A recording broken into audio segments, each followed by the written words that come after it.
Hi everyone, this is Kevin from Supernatural Selection. Are you an independent creator? Do you have a webcomic or an Etsy store? Do you 3D print things? Or are you just looking to get some word out for your Discordian cabal with social terrorism? Well, we'd love to help. And David, I believe you've got some details about how we can help. Why, certainly. If you go to supernaturalselectionpod.com/contact, that is supernaturalselectionpod.com/contact, you can learn how to advertise with us. That's right. I believe the rate is $2 per episode. You can't beat that with a stick. Yeah, I mean, trust me, we've tried. Yeah, that's cheap. That's literally cheaper than dirt. And best of all, if you're not sure how to write an ad, we'll do it for you. We'll even record it. Absolutely. Just let us know what you need in the ad, and we'll be happy to do that for you. And again, that URL is supernaturalselectionpod.com/contact. And now, back to the show.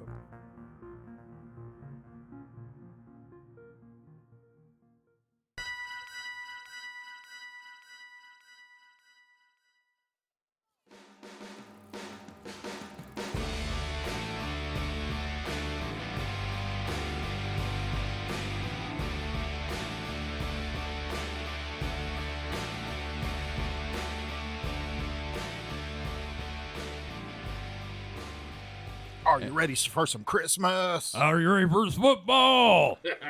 All right. Hello. Are you ready for some callbacks? Jesus Christ. Hello, and welcome to the Distraction Hole, the show that distracts you from your hole that is existence. And this is our special holiday edition. There may or may not be Christmas carols playing in the background. I don't know. It depends if they're public domain or not. So just a little bit about how the sausage is made. Speaking of which, how are your sausage balls, Kevin? Or Mike? They're cooling because they're still very, very warm. Mm-hmm. So what, like when you say sausage balls, what are they? So I don't know if they have them out there in highfalutin California, but they're a staple in the South of when, for get-togethers. It's really simple. It's 3 ingredients. Mm-hmm. It's breakfast sausage, it's cheddar cheese, and Bisquick, basically. Whatever the I don't know what makes Bisquick different from regular flour, but it is. I think it has some kind of leavening stuff already in it or something. But so if you're Jewish, don't use that. But Bisquick, and you mix them all together, ball them into balls, bake them, and they're cheesy, sausagey. I just assumed they were like like the casing of sausage, but in like ball form, no. Like wow, that's weird. Oh, see, I thought you would have thought that it would be a Scotch egg without the egg. Yeah, no, this is brand new to me, and you know what? Oh. I think that's part of the spirit of Christmas is discovering new things, sharing memories with friends. Speaking of which, my friend... Oh, yes. Go ahead. We're going to have to take photos and post them in the Discord. We should have a dedicated food channel. Yes. Yes. They're good, and like I said, they're super easy to make. I mean, they're a little bit of labor involved. You got to mix everything together by hand. Yeah. But you can easily find recipes online. That's all I did because I've never really made them before. So I just looked up a recipe online.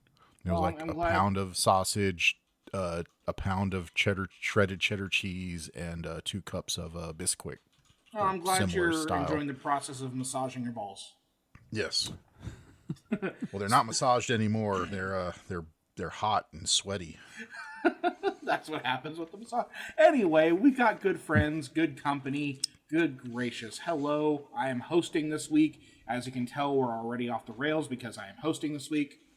With me are my friends. I'm going to start with Mike. Mike, how are you doing? Ball-tastic. Mm-hmm. And we also have Kevin, the spirit of the season. How are you doing, Kevin? Happy Wholemas, everyone. Oh, that's cool. I like that. Yeah. I've been sitting on that for a couple of minutes. I've been sitting on my hole for a couple of minutes. Yeah, we're all sitting on our hole right now. Yep, I actually just made a new channel in the Discord called Legally Distinct Food Network. Love it. So, this is our last show of the year. Yep. Yeah, just in general. So, I figured we'd have like a nice little cozy, Christmas filled episode where we're just kind of playing catch up with all the stuff we haven't been able to discuss for the past couple weeks. We are doing things a little bit differently. We are currently playing the game. Usually we have the game at the end of the episode. We have the game going on right now. I'm really going crazy with this. I'm not going to explain the game until we get to the end of the episode where I reveal the winner. But are you both of you gentlemen are prepared for the game? Yes. I've been briefed on this game you speak of. I have my game notes written down. Well, in the spirit of games, the speaking order this week is determined by surviving Mariah-geddon and Whamageddon and Mariah Apocalypse. So, Mike, you got a double knockout. Yes. On the first day. Yeah. In fact, I was bopping to Mariah on the way home tonight because I know no lords, no masters. I can enjoy that shit now. Exactly. So I was going to say that put Mike's first, but what do you have to say, Kevin? Oh, I was just going to say I actually don't like either of those songs. You're a heathen. Oh, so you all don't carpool? We do, but Mike was like, gone somewhere on his own. No, I was going to be like, that's fucked if he made you listen to it because he's the driver. That's what. How do you think I lost Whamageddon? Yeah, because you already lost Whamageddon, right? I did lose Whamageddon, but I stand strong on the Mariah Apocalypse. All right, so Mike, you are up first. Okay. What's been distracting you lately?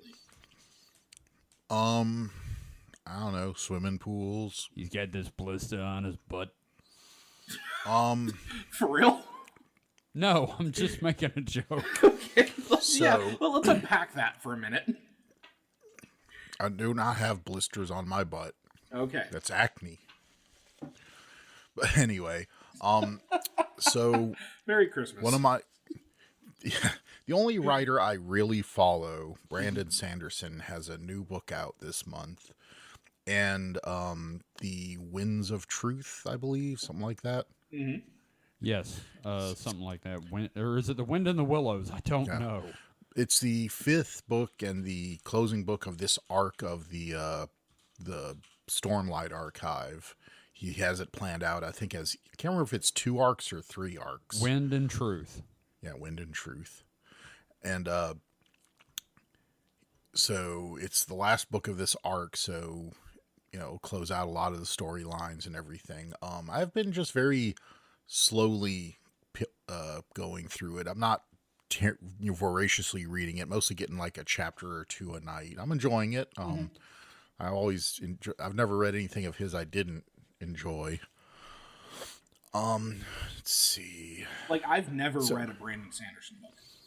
So, he has all kinds of things, like, so the Stormlight book. So he has this thing he calls the Cosmere, which is basically all his interconnected works. Now, not all of his books are interconnected, but some of them are, and they're all in the universe and that's what he calls it, the Cosmere.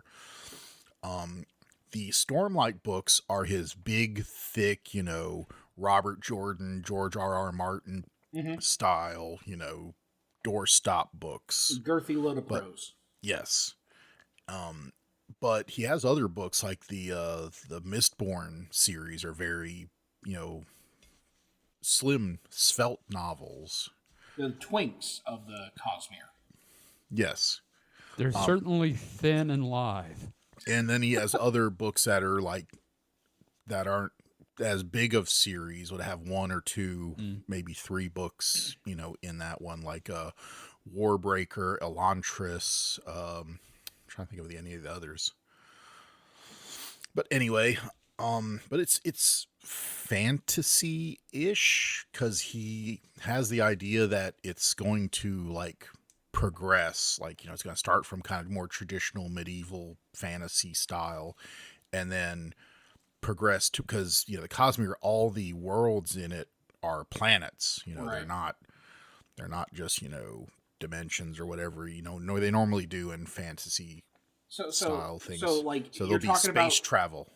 fantasy as being like a thing where it's progression, almost like progressing from the Stone Age to the Bronze Age. Yeah, the Yabba dabba in do. fact, oh god, Hush. Damn you. Gotcha. yeah. So so he's already started this in the Mistborn era. So the first 3 books in the Mistborn were, traditional medieval style fantasy. The next 3 books are in basically a Wild West type setting with guns and revolvers and stuff, but people still have magic. Yeah, it's got a very like turn of the century. Yeah, Victorian era. Yeah, like Yeah. a Weird West sort of thing. And Can you tell them the name of the 2 main characters from that it's run? Wax and Wayne, a gentleman, bounty hunter, something like gentleman bounty hunter / and lawman. his and apprentice or and a hobo. assistant. I feel very Hobo. conflicted about that. Yeah, Well, his real name is Waximilian, I think. Waxillum. Waxillum. It's okay. Waxillum and Wax-a-lot? Wayne spelled, like Wayne Gretzky. Just wax a lot. Yeah. Oh my It's, god. But- man, look. Here's the thing. Like I'm groaning a little bit, but I'm also like, fuck, that's pretty fun. no, I mean, you cannot get around the fact that in some books, there are some fucking puns with Yeah. Sanderson. And then the next era of Mistborn is supposed to be basically the 80s. It's apparently going to be very vaporwave-ish. Yeah. Oh, man. And, it kind of like, I think he said kind of Miami Vice Yeah. thing, with police and... I thought I was out, and he roped me back in, God damn it. Yeah. So, that's... But so I'm reading Wind and Truth, and, it's... I think I'm 25% in, so, no wrap-ups for me yet. But so that's one thing I've been doing. Dusty's reading it as well. So. Yeah. I haven't read any of his books, and knowing the amount of stuff he's put out there, I just worry that like I'm gonna recognize some like formula to it, and I don't know how I'm gonna feel about that when I finally start reading it. The Reading this formulas stuff. are buried deeply enough, and it's got to be. And Mike and me have discussed this, and Mike doesn't really get where I'm coming from. It's interesting reading fantasy written by a Mormon. Yeah, that's the other thing, is I was really curious about the whole Mormon element of it. So It's not like super Mormon, but like I can see the Mormon worldview in his writing. Okay. So early on, his stuff is pretty chaste still, but I was just kind of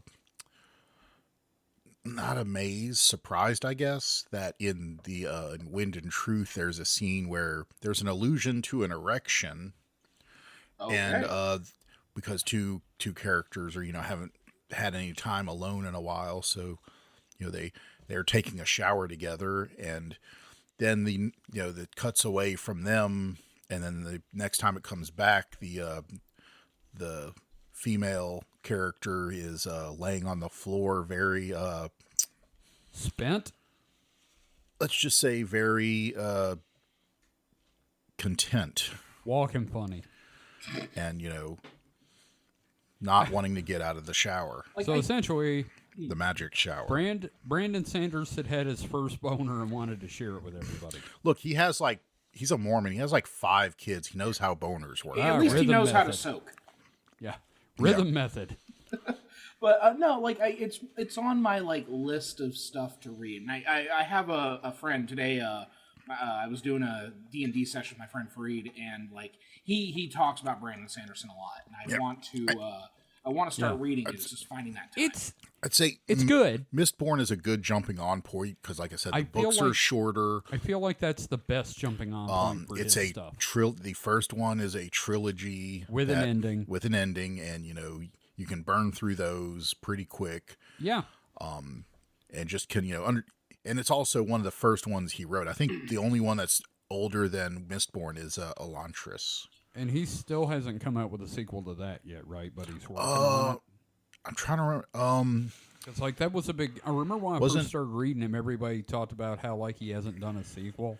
No, I thought he did. Well, we're about to find There out. was a book I'm trying to remember the name of, and I can't.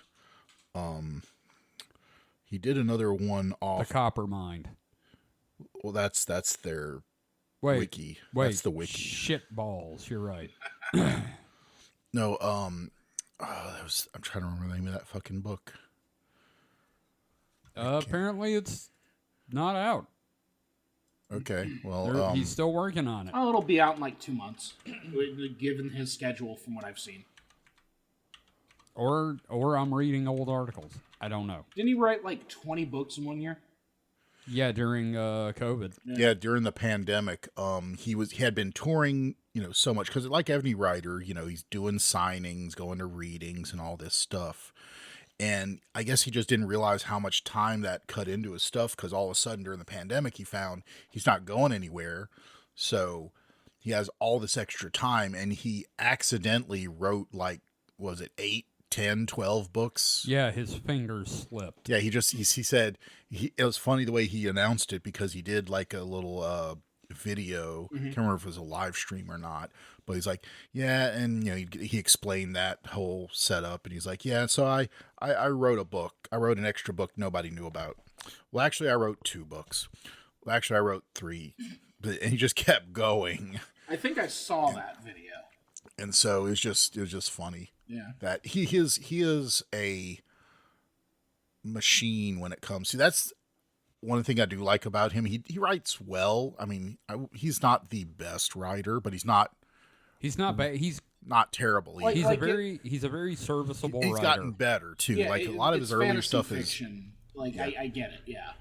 well, he was no Robert Jordan. Right. And as much as I don't like Martin, I will give Martin, he has writing chops. Like he just doesn't. He's a good writer when he does it. Yeah. But his early stuff is, I've heard the best phrase I can use for this is one I picked up from somewhere else it was workman-like. It was serviceable, got the job done. But he's gotten a lot better, of course. Like anything anybody does like that for 20 years. Like fucking 12 in a year. Like, You yeah. get better at it. I mean, that's the model of, like, you work and you build those skills. I'm trying to, like, do that Yeah. now. So, like, I know where that is. Like, I know that, like, the shit that I'm writing now, that I started in the past couple months is not going to be anywhere near what I'm writing, 2 years from now. So, That's like, how I that get works, it. man.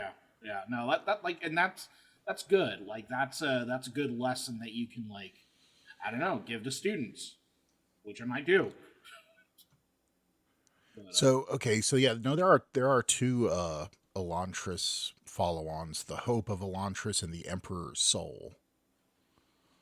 So has he done like a big crossover?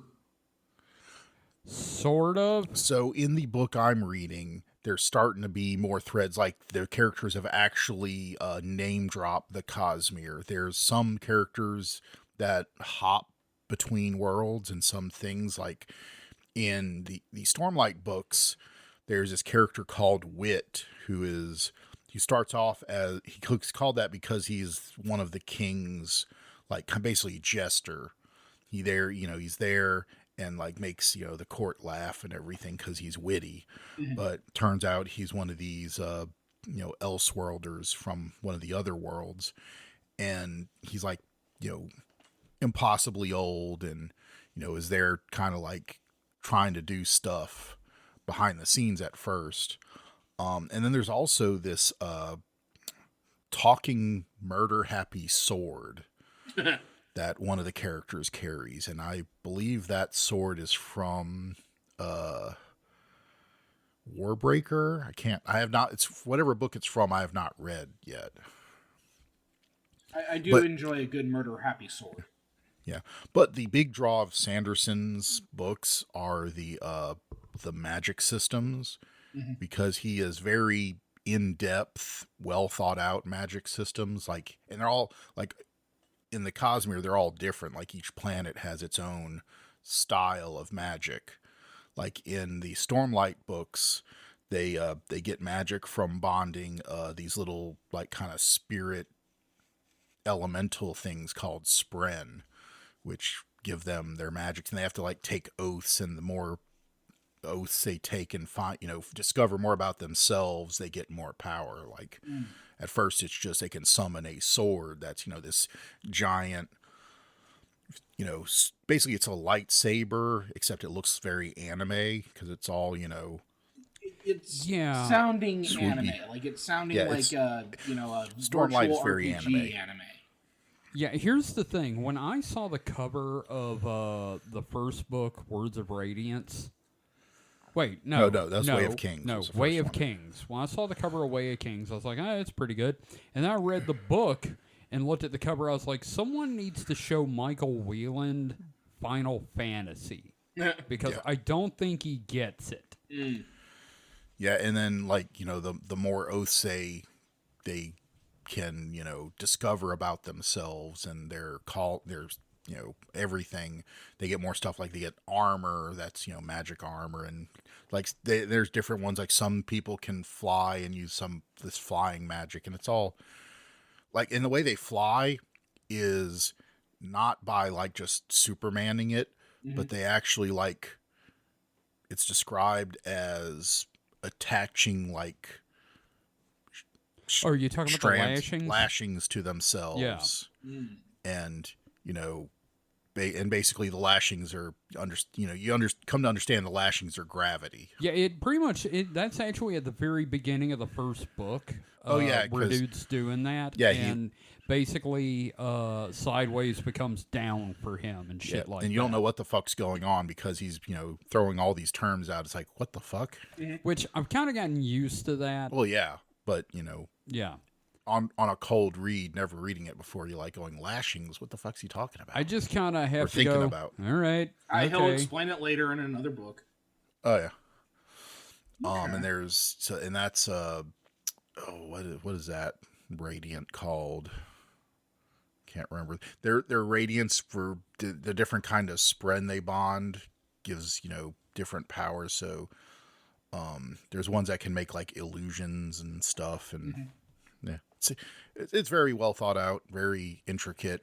So, I've actually heard criticisms over how detailed his magic systems are. I can see that. Yeah, I can understand that, but I'm also like, you freaking prig, David.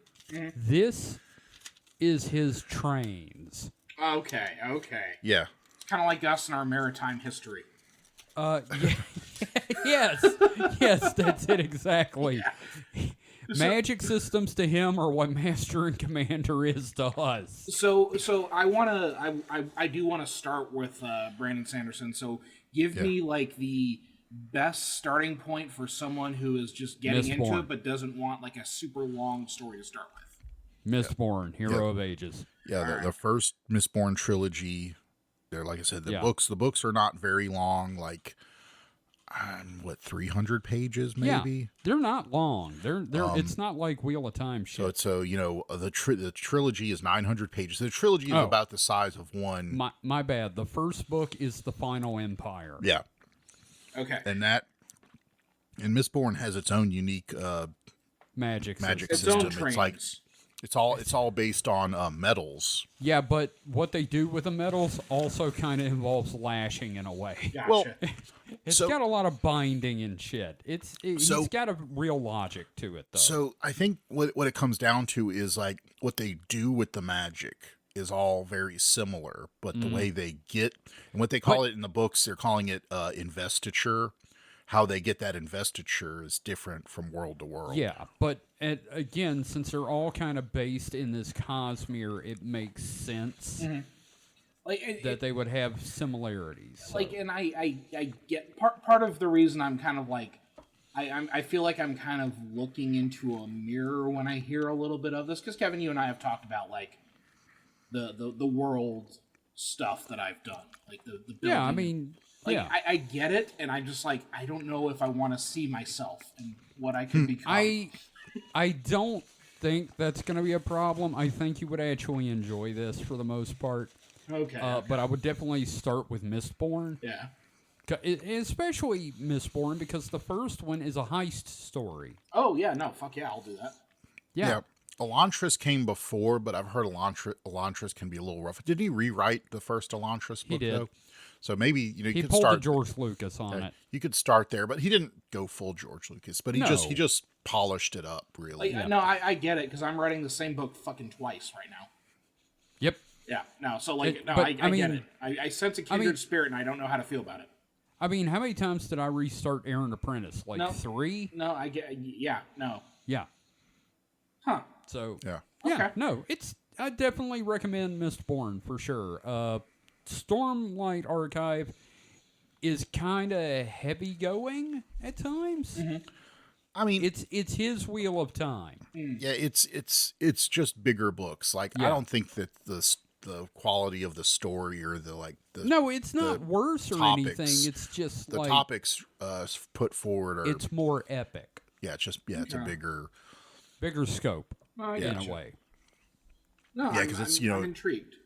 encompassing whole kingdoms and worlds, whereas Yeah. the Mistborn is very a small crew of people and pretty much centers around them. Mistborn reads like a guy that came up with this who was imagining the characters running alongside the car, jumping off of light poles and buildings and shit. Again, I and feel then wrote targeted. a book. I feel So targeted. did I, and that's why I loved the book.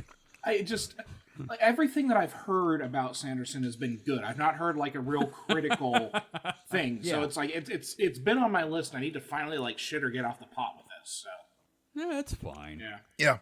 Have they made any like movies or shows about his No- stuff yet? no. So he's been very tight with his He's been very rights. Bill Watterson about it. Not quite. There was a comic. There was White Sand, which was a series of comics yeah? done. Yeah, I didn't know about that. yeah. I think they're Stormlight set in kind of the Stormlight world, if I'm remembering correctly. Okay. They're supposed to be really good. I've never read them. Other than that, he's starting to loosen up a little bit. Like he's seen some things that, like he was kind of involved in the Wheel of Time Amazon show, like a little consulting. Which means they didn't listen to him at all. So Yeah, which means they asked him questions and then proceeded to not listen to his answers. Yeah. But As studios do. yes, but I think if he can find the right people that are willing to, let him have a good enough say in it, that it'll happen. And the way streaming services are looking for new content, I'm sure eventually it'll happen. My Not with money's on Amazon. Netflix. Well, yeah, My money's on Netflix. Yeah, we'll get canceled after 2 seasons. Yeah, and then but we I can think they'll find be the someone ones else to be do like, it. this is a tremendous gold mine of IP that we could leverage. yeah. I mean, there's a lot of content there, Yeah. but Yeah, content specifically. That's what they're looking for. yeah. But I think I like a lot of fantasy. I think this would be more well served in some form of animation than live action. It sounds like an animation studio, like in Japan, could do something with a lot of this. Oh hell yes, but especially the Stormlight. Stormlight world, Roshar is very different in that Lots of rock. lots of rock. It's like the whole world is scoured by storms every Actually, couple of days or weeks. it's like a storm-riddled version of the wastelands the DBZ fights always happen in. Oh shit! so- Oh, yeah. It's like Namek. Well, except all the plant life and stuff is can like retreat into the rocks. So Because kind the of like storms are that devastating. kind of like anemones and things underwater is what it reminds me of. Yes. In fact, there are giant crabs at one point, so it's all yeah. very underwater without the water. Yeah. Well, it's the second It's time I've heard about giant interesting. crabs this week. Yeah, We've done a lot of talk about crabs, yes. Yeah. the chasm fiends. Interesting. Huh. Yeah, so I say people check it out. If that sound like your jam, start with Mistborn, The Final Empire, and see if you enjoy it. Other than that, like I said, I'm not too far, so I'll give when I'm done with the book, I'll give a book report, I guess, on it. There you go. It's a lot of work lot of working stuff. Won't talk about that because that's boring. And I'll get tired just thinking about it. I'm about work. I am going to say one thing, and I've said this to a couple people at work that find it amusing. And it's always when, not if. When I become a serial killer, at the top of my manifesto that they find, it will have repeated multiple times, just hold it there until it beeps. No, there. Right there. No, don't right move there. it. Stop moving your goddamn card. Yeah, sorry. Lower Decks. Mm-hmm. The Oh, man. last season, we watched the last episodes of this last for now season. Yeah. Put it that way, because I'm gonna catch it next month. But yeah, you guys talk about it. Like I kind of already know what happens. I'm just going to say one thing about it, Mike. Do you mind? go ahead. The single greatest part of the entire thing of the last episode is when Boimler gets a message about the end of the universe, loses his shit, and then him and Mariner take it to Captain Freeman and Ransom, and they're like, look, I know you're not gonna believe this, and like, you're our best officers. Of course we're gonna believe you. We have to act on this. Oh. I was like, that is the best character development I've ever seen in Star Trek. Hell yeah. So it ended with a two-parter, kind of. Not trying to think of how to say it without being too spoily. We know there was this whole rift thing going throughout this last season. It, of course, culminated in that, and had a lot of like alternate reality stuff. Like, it was pretty interesting. Someone did freak out that there was more than two universes. Oh yeah. Oh yeah, the Kim, which that's not spoiler because this is all the trailers. There's a lot of Harry Kim. There's a lot of Harry Kims, which is good to have him finally. No, I'm excited about that. Yeah, Garrett Wang's a good guy. Yeah, I rode an elevator with him at DragonCon. I saw him at a thing, but didn't get to ride in an elevator. I didn't talk to him. I was just like, I was standing there thinking, wow, this Asian guy looks familiar. The elevator stops and they start getting out. Holy crap, that's Harry Kim. Okay, well, I'm glad I didn't have that realization before. Otherwise, I'd just be staring at him going, I love you. Hello, Henson. How often do you think people give him pips? Probably a lot. Just like, here, man. I just feel bad. Here's a promotion. Yeah, they got to give him at least 2 pips and say pip pip cheerio. God damn it. Let's see. So, I read an interview with Tawny Newsome, and apparently the whole cast is in agreement that if someone writes a check, they'll be back, even if it's in like 5 years. Yeah, they said this is going to be the Futurama of Star Trek shows. Yeah, so if they want to just do a season here or a movie there, they're down for it. And the head writer and showrunner, I guess, I can't remember who he Mike is. Mahan. Yeah. Apparently he had like 10 seasons worth of ideas. So Never fear, we got stories for years. Boimler becomes a robot. Yep. So, I'm looking at it as not as the end of the series, but as a break from the series. I'm sure they are going to be the types who are like, you can just slot them into a guest appearance on like any future shows. Like, okay, we need to bring in some fan favorites. Let's get Jack Quaid. I want Mariner and Boimler and everybody to show up in live action. Mm-hmm. Absolutely. So that's a little difficult for some because like Eugene, the voice of Rutherford, he came on, he was hired late after the character designs were done. So a lot of the other characters are based on the voice actors, but his wasn't. So yeah, it'd be difficult for him to do a live action Rutherford.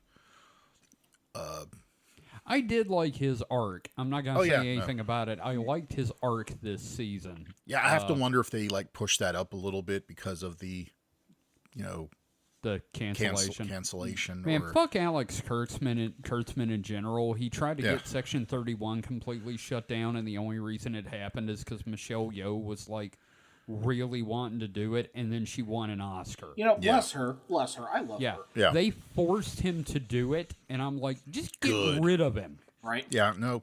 What is it about Star Trek that, accrues these crappy barnacles? These egotistical maniacs. Yeah, I mean, first you had Roddenberry's, like, attorney, And then you have Berman. Berman, and now Kurtzman. Just these people that, think they know Star Trek, but really fucking don't. Yeah. But at least for every one of them, you got like 20 people who have like some really great shit that happens. Yeah, but these guys usually end up like with the power to like green light shit and shut shit down. Yeah. Let's see. Trying to think what else. I haven't really done a whole lot this week. I haven't played any games. Well, you usually have an anime segment, but they're... I actually only anime I've watched is Dandadan. Do we want to talk about Dandadan then? We can talk about Dandadan. Dan, do it. So It's it also Dandadan the anime van. Wait. and it, yeah, Hey, kids, it also you want some ended anime? its Get in the van. its season this week. Yep. Although as soon as the season ended, they announced season 2 will be out summer next year. It's a damn good thing considering how it ended. yeah, I definitely did a not like the way it cliffhanger. ended. I'm Like, a little mad too, but I get it's it because coming out. Yeah, they're getting a second season, like that's great and everything like that. But I just don't like the way they ended it because it felt too cliffhangery in a very transparent way. I'm okay with it. It's just But it's not like okay, maybe hate's a strong word. I was like, you guys do better. Monkey do better. Well, so I think I don't. So here's my thinking is that if you look at the arcs they had, the other arcs, it's like I don't see anywhere they could have padded those arcs. So obviously they're going to do 12 episodes. So they stopped it right at the beginning of a new arc. Yeah. So their choices would either be to pad out the other arcs to fill out that space, or contract those other arcs to fit that arc into the first season. I guess. So I guess they just kind of they seem to have also known that they were going to have either season 2 or season 1 bifurcated. I don't know how it was originally conceived. I feel like this is just like a mid-season break. Yeah, I mean, it could have been a 24-episode season that was chopped in half. Which, they probably looked at the arcs, saw that they didn't have much of a choice, but if they made it a 20 or 24-episode season, it would probably it would work out better. We can't do it all at once. So... can we talk about how great Gigi is? I love Gigi. I wanted to hate Gigi, but you can't. Somebody made this great chart of all 4 characters, and it had is stupid, is smart, acts stupid, acts smart, and Gigi is in the is stupid, acts stupid. Yeah. And that makes for and then in is smart but acts stupid is Okarun. Yes. I love that we start getting that development of Okarun and Gigi like becoming friends. Like Like, I like that that's a thing. Yeah. I'm so happy for our boy Okarun. He's getting friends. He's developing as a character too. And then I was watching. He's awkward as fuck, and it's painful. But yes. Well, there was something I was watching. Bonsai Pop's YouTube channel I like, when he was talking about like I finally watched Dandadan because no one will shut the fuck up about it. It's like it turns out it is great. But he made the point that like the main character of the show really is Momo, and I'm like, actually, it's a shonen. That was the plan. Yeah, and I was like, I was the way he phrased it. I'm like, oh no, that makes a lot of sense. But I like that it's like a girl boss and her nerdy future boyfriend who enables her. Yeah. Yeah. Yeah. I like it, and like, it reminds me of Don't Hug Me, I'm Scared with the duck, where it's like, I'm the father figure, he's the pet. That's what it reminds me of. She's like, I'm the father figure, he's the pet. And look, until the flashback in that last episode, I forgot Okaroon had a bowl cut. And he got received accidental cool hair. Yeah. Can A flame perm. Yeah, can I point out something? Huh. He doesn't have any parents. Well, we haven't seen his parents, I but don't think he has any. I think he's mentioned them before. Yeah, like I think he's mentioned, but yeah, they seem to be very absent. But that's the case for a lot of these like high school based shows. I've seen plenty of ones of them. It's like, where the fuck are your parents? This would all be solved if you had your fucking parents. I've got a theory, and we'll wait to see if it pans out. Oh, well, that's fair. I mean, well, why not lay the groundwork? Tell us what your theory is. Well, just I think his parents are dead, and like, because like when Momo said she didn't have any parents, he got this look. I was like, oh, Interesting. We shall see. Yeah. Let's see. That fucking like anatomical dummy, just Oh, like God. riding I love in that. randomly. Holy fuck! I love that character more than I ever expected to. Such a wonderful introduction. Just a fucking anatomical dummy just running in screaming. Yes, Yeah, no. like I don't know. It's Look. just get out of my way. Watching Dandadan with Kevin is awesome because once per episode he will At go least once. At least once per episode he'll just go, "What the fuck is this show?" Yeah, Oh, no, man. that at least once an episode, I'm like, what the fuck even is this show? I love it. Yep. No, it's a great show. Yeah, and I think there would be literal riots if we had to wait like 2 years for the next season. Yeah, no, and my first comment at the end of the episode was, well, it's a good thing they announced season 2 already. Right. So another one they announced season 2 very promptly. Ranma one half. Season 2 is coming next year as well. Yeah, I haven't finished season 1. I've been hearing a lot of season 2 announcements. One of my, I think it's called Skeleton Knight in Another World. That one got a season 2. There's a season 2 of I've Been Killing Slimes for like 300 years or something like that. Like, just all these different anime where it's like, oh yeah, shit, I watched those like 2 years ago. Nah. And there's like, oh, Yeah. finally, second season. I've got a few that, ended this year that I want the season 2 to come soon. I know it won't, but Yeah. Those fucking like production schedules in Japan are brutal. yeah. But you know what? For the health of the animators, no, take your time, please.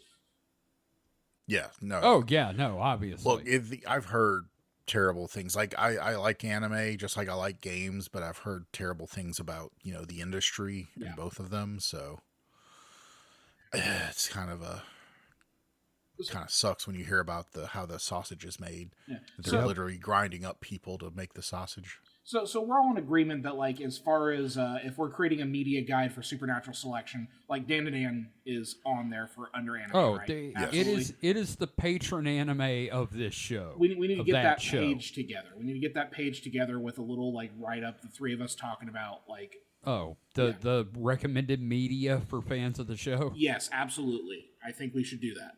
Yeah, no, that's a good idea. Yep. Yeah. There we go. Hey, teamwork. Yay! Yay.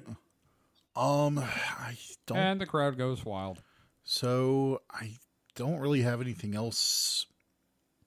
I mean, honestly, I've just been browsing Reddit a lot, which is not good. I understand, but Oh, I love Reddit. Now it is what it is. Are you working Christmas Eve? Yes. Oh yeah, we're both working. Oh man, fuck, that sucks, dude. I'm so sorry. Monday and Tuesday we'll be off Wednesday because by law, liquor stores cannot be open on Christmas Day in Mississippi. So what are your Christmas Day plans then? Open presents. Hell yeah. make some breakfast. Christmas dinner. I don't know, just kind of be Christmas fed Eve? and Yeah. I don't know, maybe. I'm trying to figure out what to cook for Christmas. I'm trying to... Now, I will say that we're closing at 8 on Christmas Eve, Oh, okay. which is great. Because we last couple years we were open till 10. I mean, that gives you time for a movie, you know what I mean? Like, get some hot cocoa, get some treats, and watch a fucking movie for... So what's your Christmas Eve movie, then? Oh, Jesus, I don't know. That's the thing. I've watched all my my go-tos. Have you done Muppet Christmas Carol yet? I have not. Okay, I'm doing that Christmas Eve. Let's all have a moment together, and let's all watch Muppet Christmas Carol. Hey. Hey, What if we streamed it on the Discord? Well, we can't stream the movie, but we can stream us watching. No. Right. Well, we just do a screen share on the Discord. Oh, yeah. No, that'd be fun. We have a watch-along. Yeah, gentlemen, The Wookalar? it would be an honor. Yes, the Wookalar. It would be an honor to watch one of the greatest Muppet movies of all time with you two. That puts me in the Christmas spirit. Okay. all right. All right. That's a date. Hey, there we go. We'll see if we can get Dusty on to watch with us. And It's a felt three-way. that's disgusting. Hi-ho there. Get your hand out of my ass. Or put it deeper. I don't know. I don't know. I'm into this kind of thing. Like the lamb, not the rat. I mean, he's done it for 40 years. He's probably into it by now.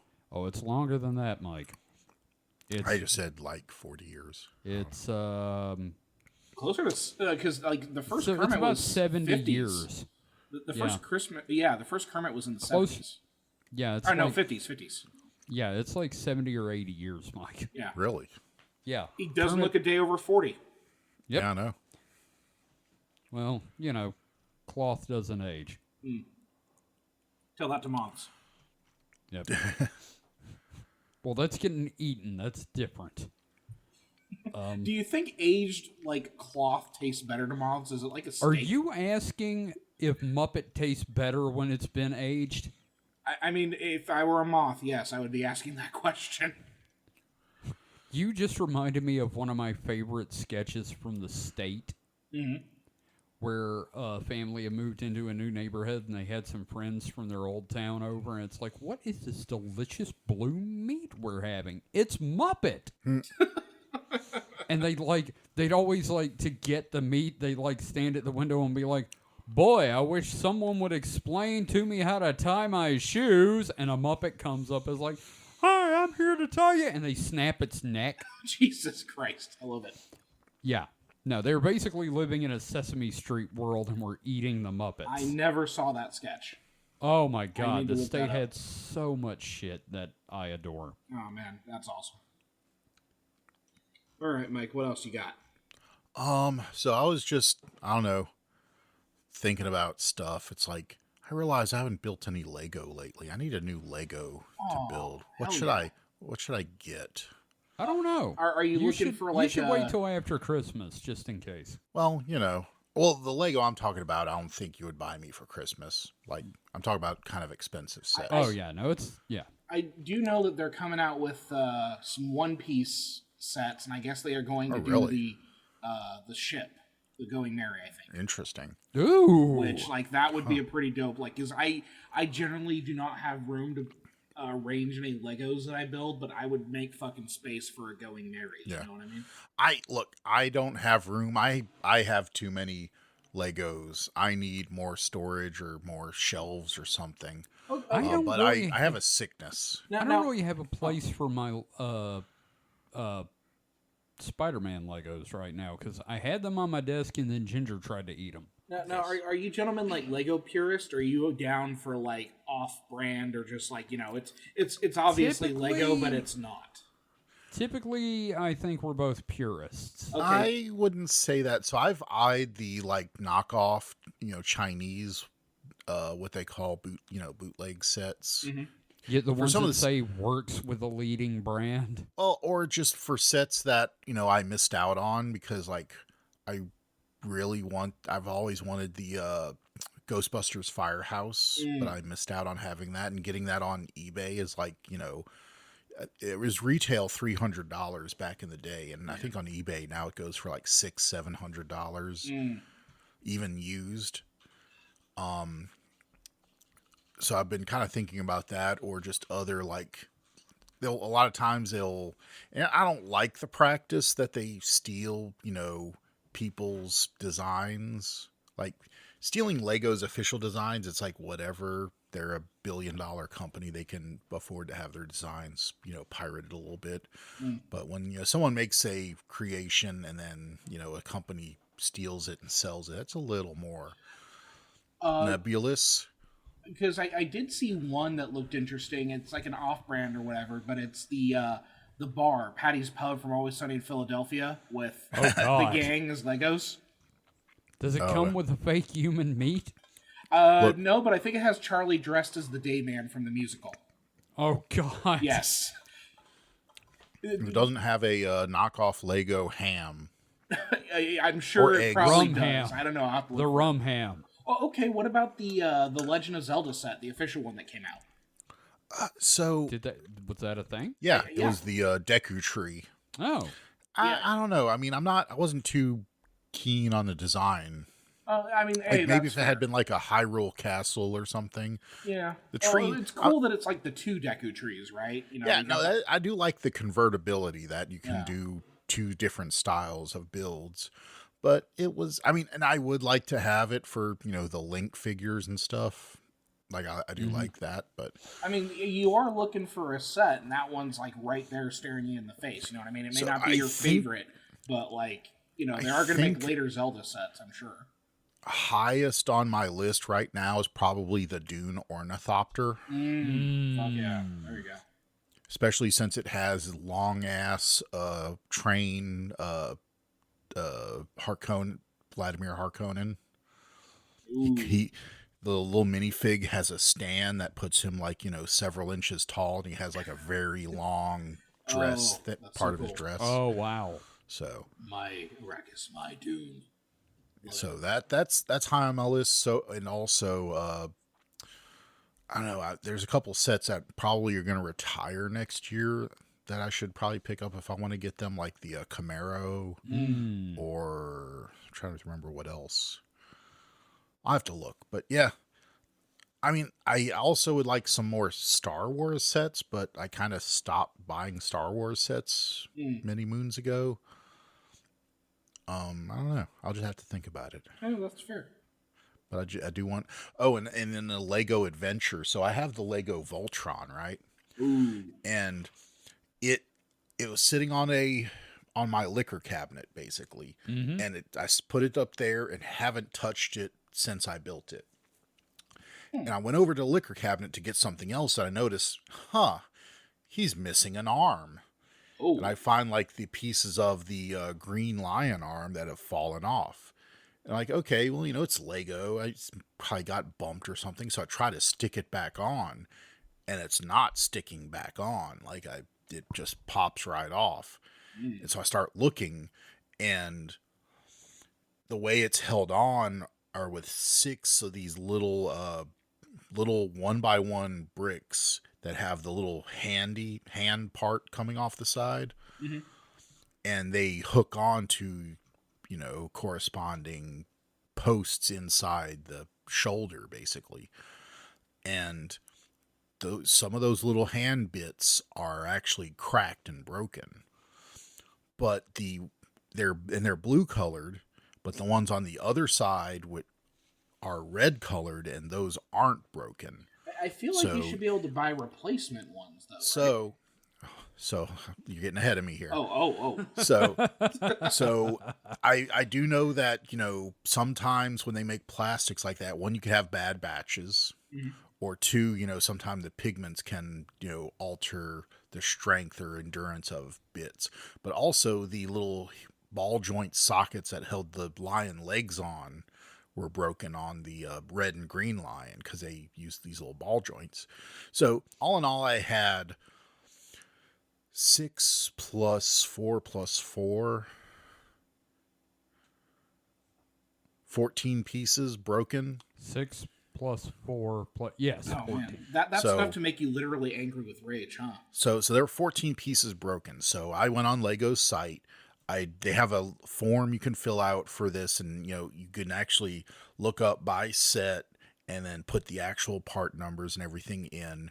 Did that, and I got an email back saying, we're sorry, but we're not able to fulfill the, and this is free too. So Lego has this whole form, but it kicked it out and said, we're not able to complete this request. And one of the things that said why it might have been automatically rejected was too many pieces requested. It's like, okay, but I went in and there was a different way to, just do customer service stuff. And so I put it in and I said, hey, I've had the set, it's been built forever. Just, basically gave the whole story and said, this many of, whatever this part number was were broken. This many of this, whatever part number were broken.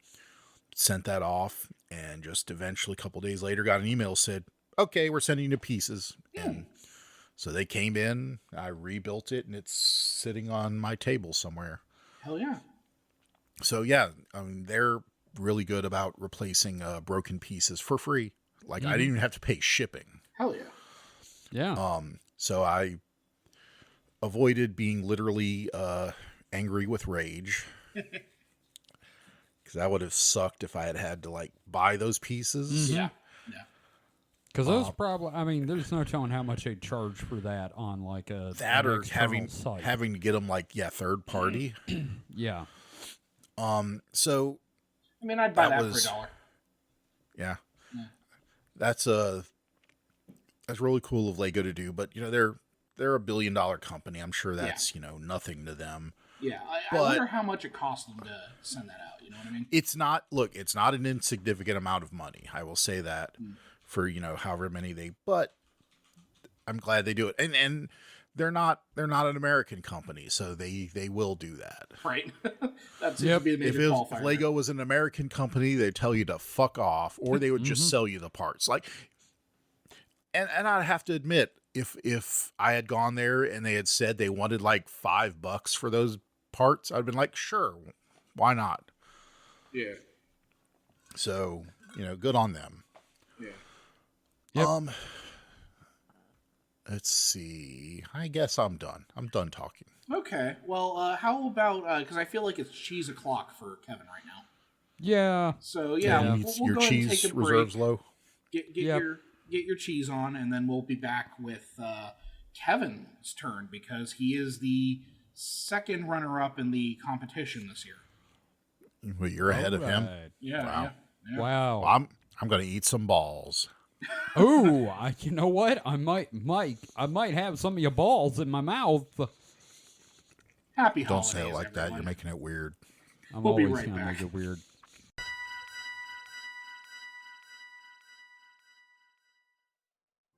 Hey man, what's got you off in your phone there? Oh, just going through all the funny Mothman memes and supernatural shit posts I've been wanting to share. I just don't know where to put the posts yet. Don't you know about the Supernatural Selection Discord? We have a Discord? Yeah, for years, dude. Where have you been? Can people chat with the hosts and get previews of upcoming episodes and generally post funny shit as much as they want with other listeners? I mean, if that's your bag. I mean, personally, I wouldn't do that, but there are even live streaming events for the shows there, too. You've been in a few. How do you not know this stuff? It must have been my doppelganger. How do I get into the Discord? It's easy. Just visit discord.supernaturalselectionpod.com. Now say that 3 times fast. Well, that's perfect. Now I can share 3 terabytes of Hollow Earth memes. Get it? Terabytes. Never mind. Forget I said anything. Just don't do that. You should definitely not visit discord.supernaturalselectionpod.com to join the Discord. We don't want you there. Too late. I'm already posting my alien abduction fan fiction with the general chat. Join the hosts and listeners of Supernatural Selection on the official Discord. Just visit discord.supernaturalselectionpod.com.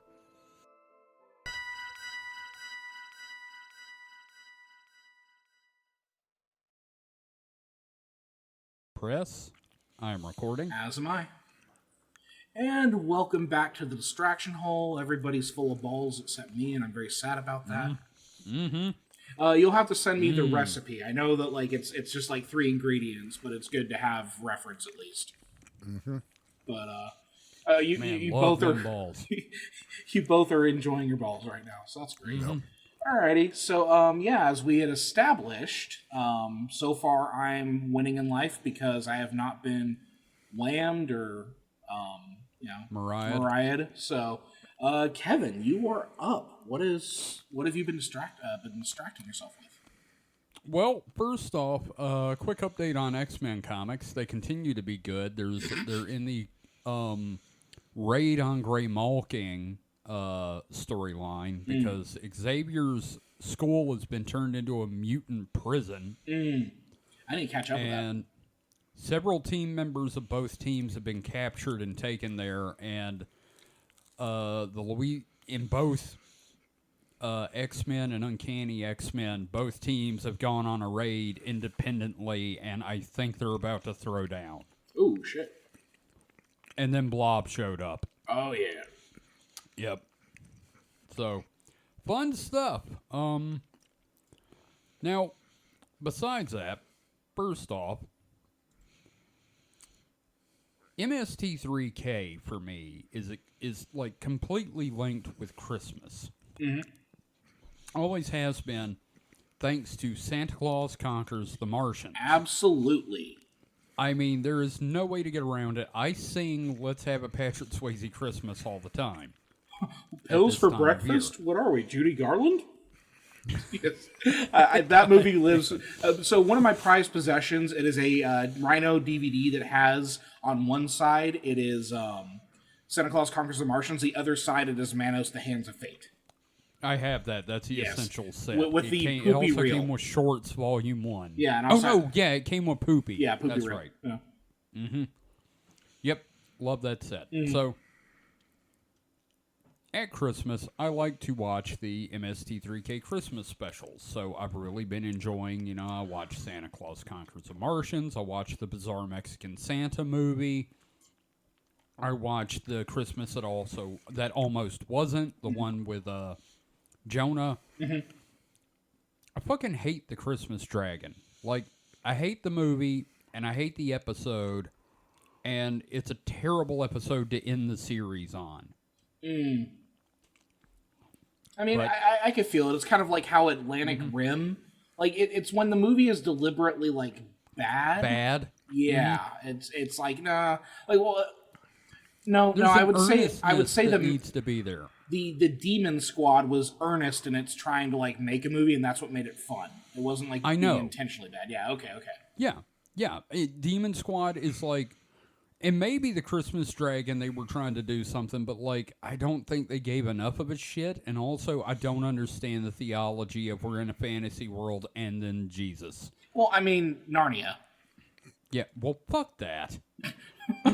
Anyway, point is, someone brought up something on the MST subreddit today that I haven't thought about in years. Back in 08, 09, somewhere in there, on Google Video, of all things, someone uploaded a Russian knockoff of Mystery Science Theater 3000 called Project Popcorn. And you're sitting there going, is this trying to be MST3K? And then there's the silhouettes. And you're like, yep, nope, that's all this is. And the dude's dressed like Mike Nelson. So apparently what happened was this group of guys in Russia, one of them was a real estate agent, and they had an unfurnished property. And they would just go and hang out at this property that the dude couldn't rent. Hell yeah. And they were watching bootleg episodes of MST3K, and they were like, hey, we should make our own. And that's what Project Popcorn is. It's basically a fan film. Hell yeah. And, like, apparently the guy's name, the main, the captive's name is, like, Steve Scooter. But, like, the Russian, and that's the translation, but, like, the actual translation is Push Scooter. Okay. It's a joke about a push scooter. Yeah. Yeah, like a kick scooter, you know? Yeah. And, how are the robots? They're not robots. What the fuck? It is a mutant dog and a penguin. Named. The mutant dog's name. Well, no, let me start with the penguin. The penguin's name is Fidel. Fidel, yes. The dog's name is Ketchup. And he looks so derpy. He looks like, oh God, what did I say he looked like, Mike? He looked like a show, and I can't remember. I don't know. Somebody saw the picture and they a screenshot of him and was like, "Why are Sonic and Knuckles there?" But the theme song. Somebody posted the theme song with translated lyric subtitles, and it says, "Fidel and Ketchup." The height of the military, the greatest accomplishment of the military-industrial complex. Yes. Which I was like, I love this now. Yeah, as soon as I saw that, I was like, this is definitely like... This is making fun of Russia. Yes. Yeah. Mm-hmm.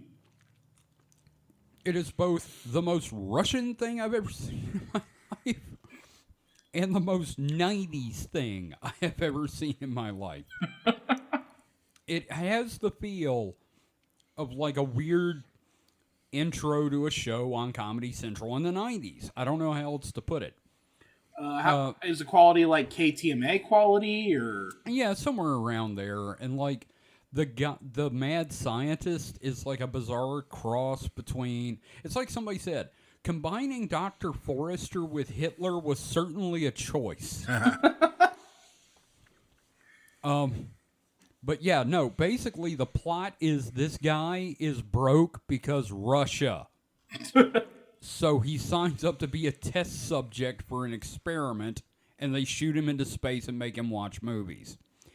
And the movies, they only did 2 of these, and the movies they did are public domain, USSR space propaganda. Oh my God. I love it. I've got to find a subtitle version of the whole episodes because it sounds fucking amazing. Yeah. Oh my God. So, anyway, it was on Google Video of all things, and of course Google Video shut down. Yeah. So, the videos were lost for a long time. All you could find was like edited versions of it, and well, it turns out the guys that made it found out that the videos were missing and uploaded it to their own new YouTube channel called Project Popcorn. Oh so my you God. can find it on YouTube. You can find everything they did for it on YouTube. You're telling me something nice has happened? Yes. In this economy? Yes. This month, we had a Christmas miracle. Holy shit. Actually, shit, that's not even the only Christmas miracle I've got to talk about. Ooh. So, you guys know one of my favorite bands, right? They're justified in their Hanson. ancient? Okay. Another favorite band that is 3 letters, XTC. Yes. Oh, Not KLF, but XTC. Not Hanson. Never Hanson. ALF, XTC, Bob. KFC. That's a weekend. All links. Anyway, so Andy Partridge is a problematic dude a lot of times. Or he was until, like, the current political situation in the Middle East has kind of borne out the truth of what he was saying on Twitter. We're not going to go into that, though. So they are kind of famous for having the XTC has the absolute worst record deal ever signed with a major record label, which was Virgin Records. You know how, like, you get a upfront thing when you sign, you know, you're going to do a record, they give you some money up front. Yeah. And then you do the record and they keep all the fucking profits. Yeah. So then you go on tour to make money from your music and merch sales. Yeah. At the show. So XTC's concert contract was so bad, Virgin got the money from the tours and the merch sales. What the fuck? They were really eager to sign that contract, I guess. Also, Andy was like real high on Valium a lot. So, anyway, the band eventually started fucking falling apart because Andy, due to the Valium and alcoholism and just general poor mental health, you can watch them up on stage. I think they're doing the song Generals and Majors, and Andy's doing the guitar part, and like, he just kind of acts like a robot whose battery's shut down because his arms just slowly like drop to the sides and his head slumps forward. Mm-hmm. And he takes the guitar off and drops it on the floor and just walks off and never performed on stage again. Holy shit. He had major anxiety and stage fright the entire time. Mm-hmm. And they literally toured nonstop for 5 years. Wow. And he lost his fucking shit, finally. So, half the band quit because they were like, the only reason we were doing this was to play live. Yeah. So, it ended up being like him, Colin Moulding, and, God, I can't remember the third guy's name. Anyway, they finally get out of their record contract in the 90s from Virgin Records after, I think their last album for them was Non-Such. And they start their own record thing, and they put out a double album. There's a lot of drama with that double album, but the double album is Apple Venus Volumes 1 and 2. It's Apple Venus Volume 1 and Apple Venus Volume 2 Wasp Star. Which is, it's a very kind of violent sounding name. Right. But, and the way it was going to work was they do half pastoral sounding songs and half rock songs. And then they were going to mix them all up, and then like the third dude left. Aw. And all they had recorded was the pastoral stuff. So the first album ended up being all this prosaic kind of sounding stuff, which is not bad. I love the album. The song Green Man is on that album, and that's the entire reason The Errant Apprentice came together for me. Was I heard that song, I was like, it all makes sense now. Yeah. The second album starts with electric guitar and just keeps going with that. Anyway, two great albums came out in 99 and 2000. That was the last two XTC albums because Andy and Colin had a fight and started suing each other, as British bands are oft wont to do, over money. So we were all like, well, fuck. There goes XTC. You could still buy the album on, like, you know, iTunes, but it's out of print now. And Andy and Colin would not put those two albums on streaming. Their entire back catalog is up on streaming because Virgin Records, and they don't. XTC doesn't make any money off of it. Right. So Andy finally, a few months ago, was like, "Yeah, I think I'm gonna try to convince Colin to let us put it up on streaming." But he's a real Luddite. He really fucking hates the internet.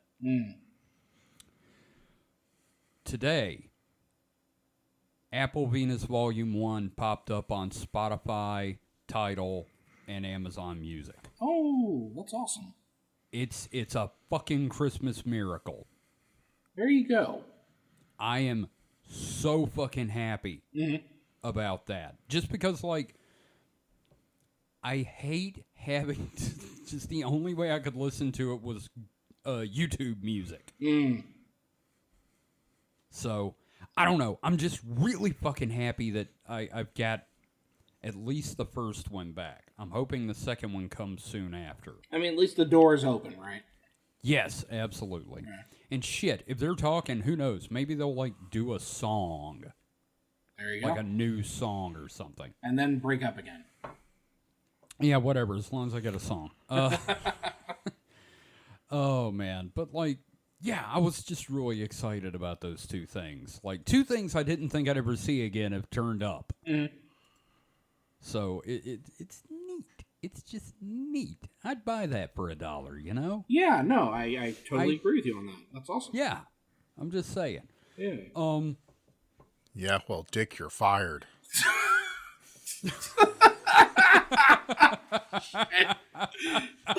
We're doing all RoboCop today. Shit. No, I'm doesn't. You God fucker. damn it, you motherfuckers. Those two do not count. Oh, fuck off.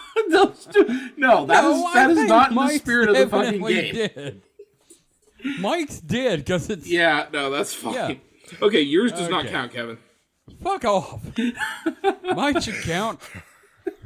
Anyway, so... Meanwhile, the audience is just like, what the fuck's going on? It'll make sense, gentle listener. It's like the movie Memento. Yes. It's backwards. Well, Anyway, so, God, I'm trying to think what else has been up. Work has been... I've got social anxiety disorder. Yeah. And it's Christmas, and this is way busier than last year. Yeah. I think what happened is, like last year, they opened up all these liquor stores in the next county. Mm-hmm.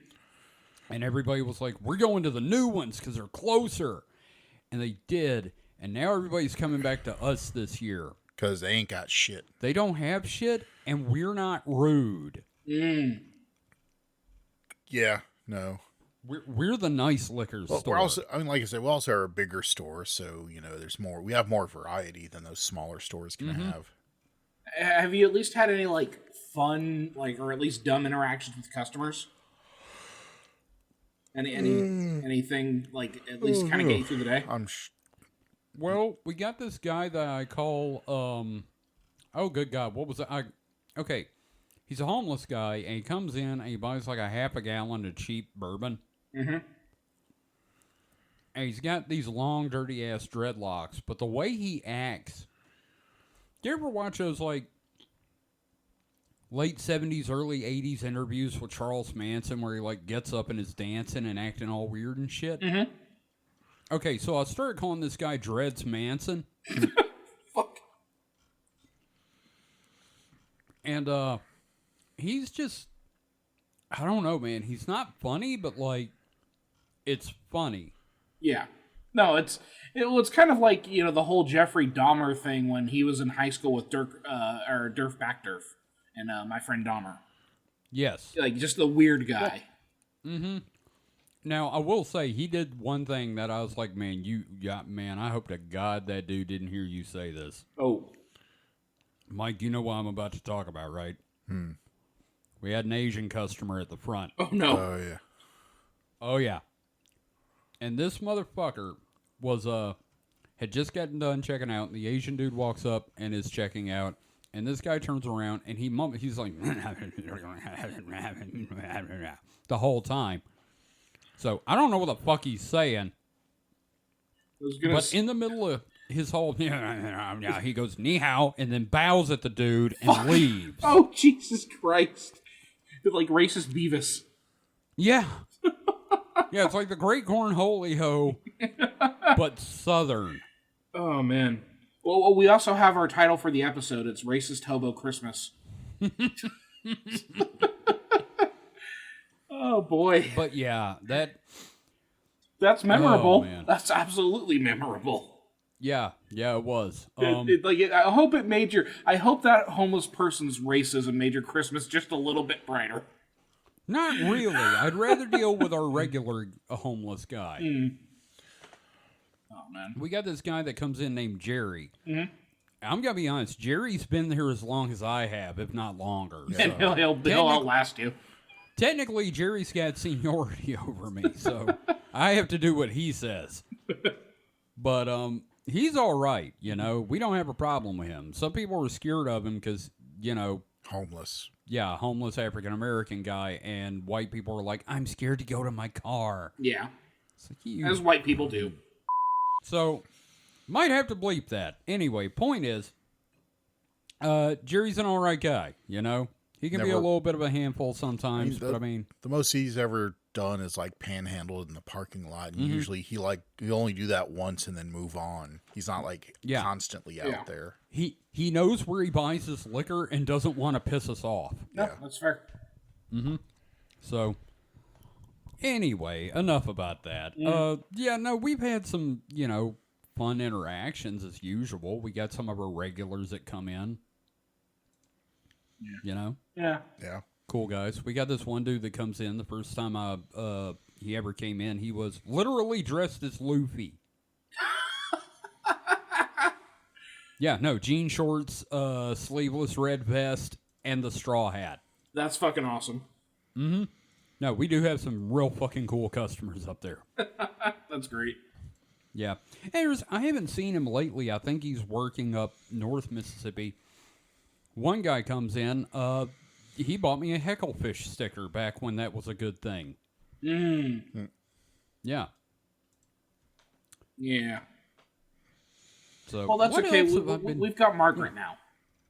Yeah. Yeah. So, what else have we been up to, Mike? What else have I been doing? I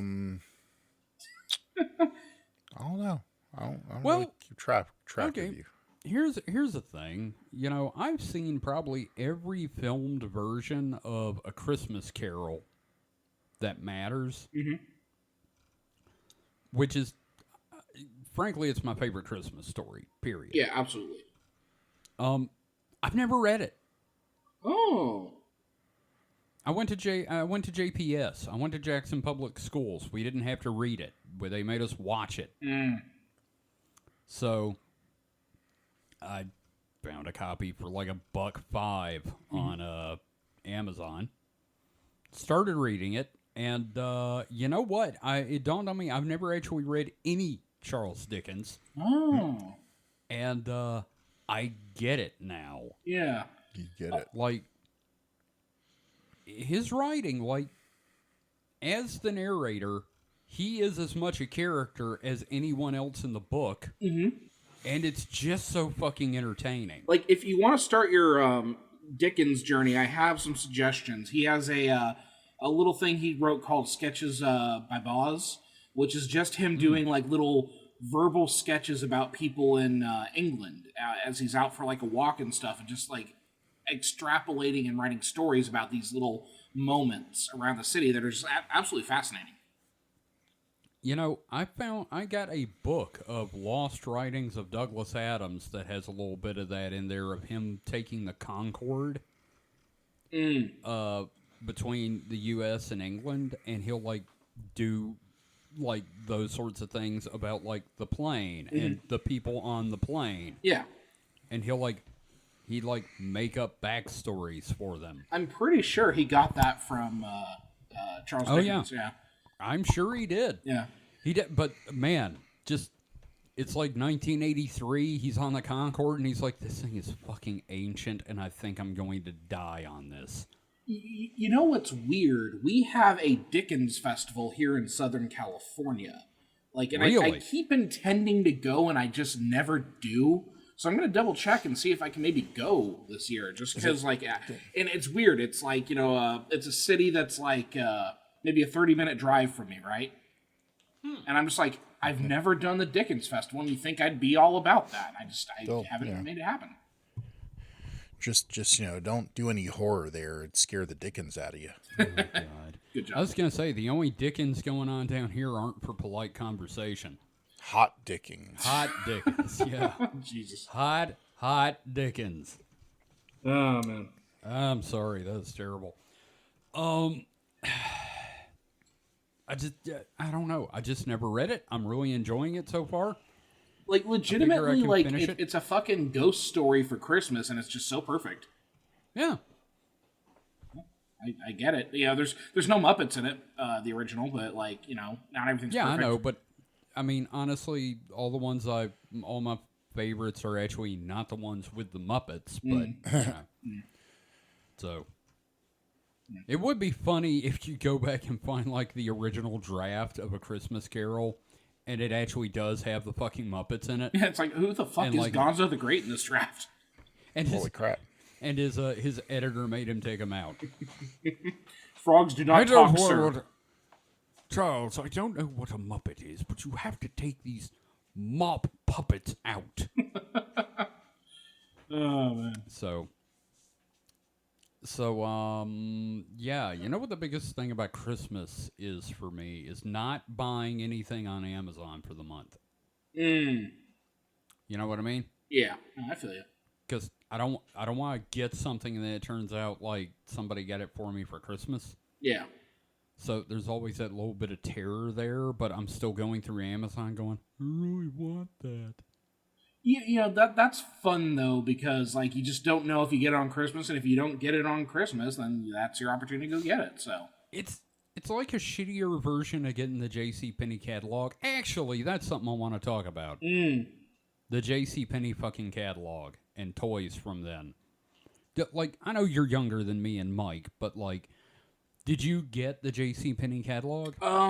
I think or this year's catalog? I think maybe we got them sometimes. The thing that I remember most is the Finger Hut catalog. Yeah. My mom got one called Fidges. But she also got Finger Hut, because that's where she would get those sausage and cheese packs with, like, the jelly and the crackers. You know the ones. Yeah.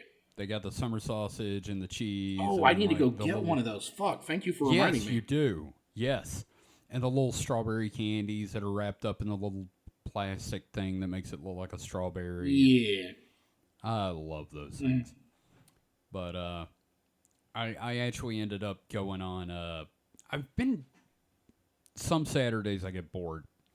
And I will go on eBay and look for things. And one of the things I discovered, just at random, I started looking up, like, old stores that I used to frequent. And I was like, just shits and giggles, I looked up K&B Drugs on eBay. And I think I've talked about it before, and I know you didn't have those out there where you're at, David, but K&B Drugs is a drugstore that started in like the 1930s or something and lasted until like the year 2000, I think. And they were based out of New Orleans. So we had like a fucking ton of them in Mississippi. And they had like a very memorable logo. It was a K and an ampersand and a B and a circle, but it was this very specific shade of purple that everybody to this day that remembers it calls it K&B purple. There's a shocking amount of merch on eBay for K&B Drugs. I mean, like, I don't think it's that shocking. If it's something that people grew up with. Well, here's the thing. There's more of it than there is of, like, TG and Y. Okay. And stuff. Like, because since it was local and they were like a locally owned store, people saved stuff from it. Yeah. A lot more. Like, there's a lot of the matchbooks. But one of my absolute favorite things, it's like, here's an unopened prescription bottle of my drugs. For the collector, I'm like, I don't want your Valium. Not that old anyway. Isn't it also like a felony to ship that shit? Probably. Yeah. Now, okay, this is a great one. K&B Drugstore, what is this? Honey Lemon Cough Drops. Oh, Jesus. From 85. Oh, Jesus. Yeah. No, these are great. They got a lot of the bags and, like, just stuff like that.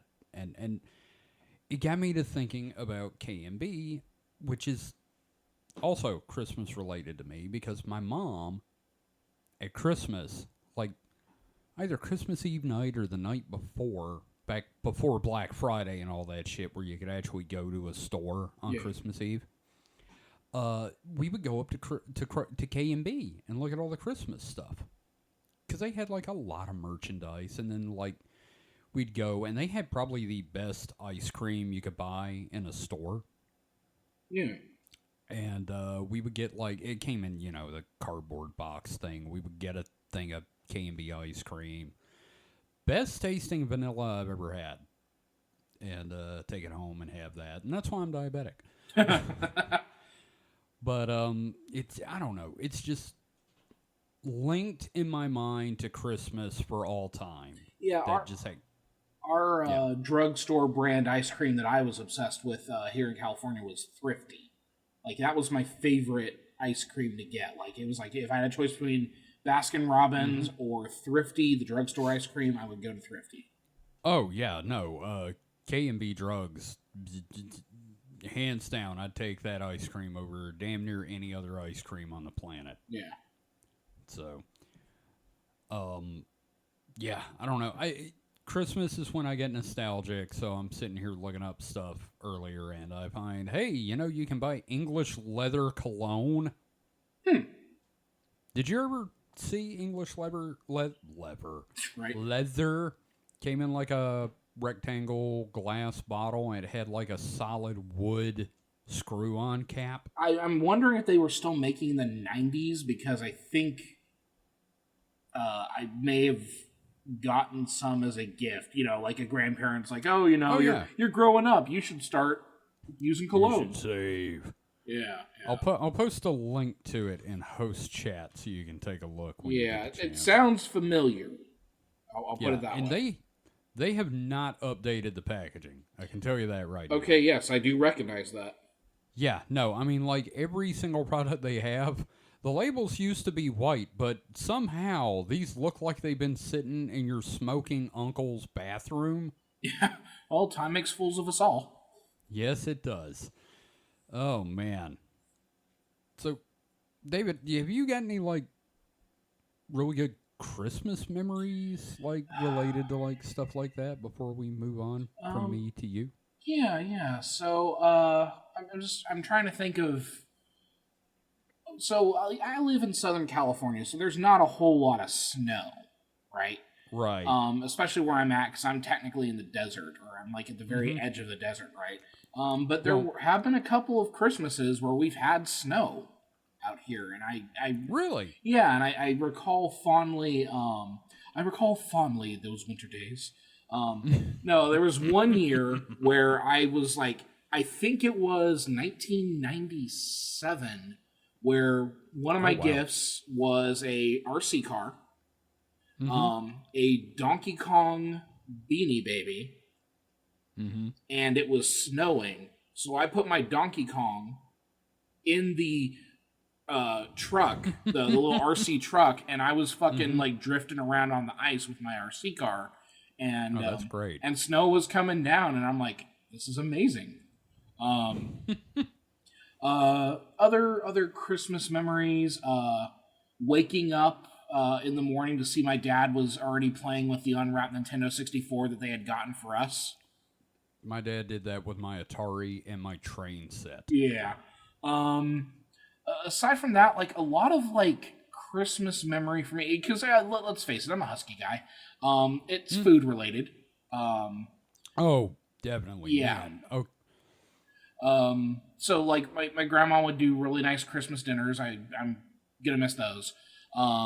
Yeah. The other thing is one of my favorite like Christmas treats, haystack cookies, the butterscotch peanut butter chow mein noodles. My grandma used to make a lot of those. She used to make a lot of fudge. I think my mom has all of her fudge casings, like fudge tins. Did you say noodles? Yeah, chow mein noodles. You fry the chow mein noodles, and you take... Okay, because here, it's shaved coconut. See, no, for us, it's you take the chow mein noodles, because they kind of got that little bit of saltiness to them. But what you do is you take, like, peanut butter, chocolate chips, and butterscotch, and then like you do these like clusters of these like noodles, and and it's fucking delicious, dude. Wow, you guys truly are a godless lot. It's That's so delicious, and if that means I'm godless, then I'm going to hell, because honestly, I would try the shit out of that. No, like if I mean, you got the rest of the week, right? So like if you run by the grocery store, get some like butterscotch chips, some peanut butter, like you have to use like the like emulsified, like, fake peanut butter, right? Don't go for the natural shit. Go for the Skippy. Yeah, no, I've got Kroger brand here at the house. But I yeah, know you, what you mean. you use the Chinese chow, well, not really Chinese anyway, but like the chow mein noodles that you would get like at a Chinese food place, where they give you like Yeah. the sweet and sour and the mustard, you dip it. No, like that shit is the bomb, man. It is so good. And I'm gonna make some. Interesting. Yeah, I'm gonna make some. Well, do me a favor, send me the recipe to that, and I'll get Mike to send you the one for the sausage balls. There we go. We will do a recipe swap. Yeah, The like old people. the other thing my grandma used to do was, I guess a lot of Christmas memories revolve around like just the stuff my grandma would do, because she would also do these sugar cookies where she had like it was dyed strips of sugar cookies that she'd wrap into candy canes, right? Mm-hmm. So it's just like wrapping like red sugar cookie and white sugar cookie to make like a cookie that looks like a candy cane. The other one that she did, and she made it like because it was my favorite like cookie she made. It was a cherry cheesecake cookie. Motherfucker, I was just about to say my absolute favorite Christmas food memory is my mom's cherry cheesecake, and I would beat the shit out of both of you for one.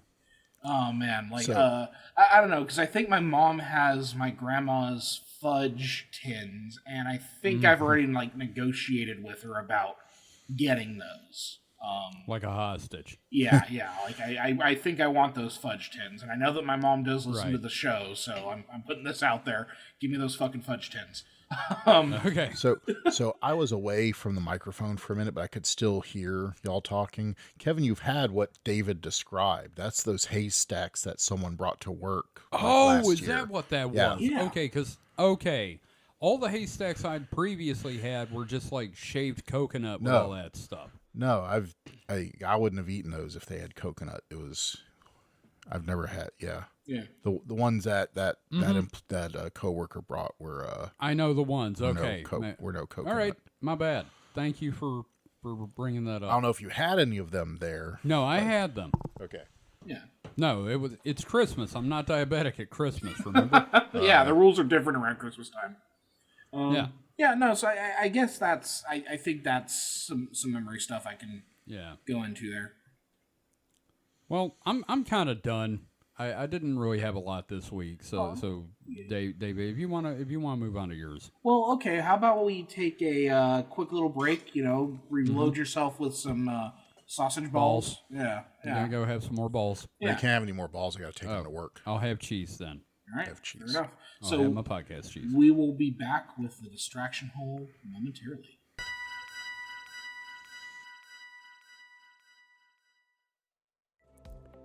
Hey, Kevin here. Hope you're enjoying the episode. Hey, who are you talking to, Kevin? Listeners of our shows, I also want to let them know that if they're enjoying what we've been doing, they can support us on Patreon. Oh, Patreon. Were you going to tell them about the early episodes? Also, Patreon exclusive episodes that can be found there too? Well, yeah, I was going to do the Oh, yeah, and then there's the other cool stuff, including art, merch for subscribers, like tote bags, hoodies, shirts, mugs. Yeah, and Can you believe people could support us for only $5 a month? You're definitely going to mention that too, right? I was. Support Supernatural Selection and the Distraction Hole on Patreon for as little as $5 a month. Visit patreon.supernaturalselectionpod.com to learn more and get started today.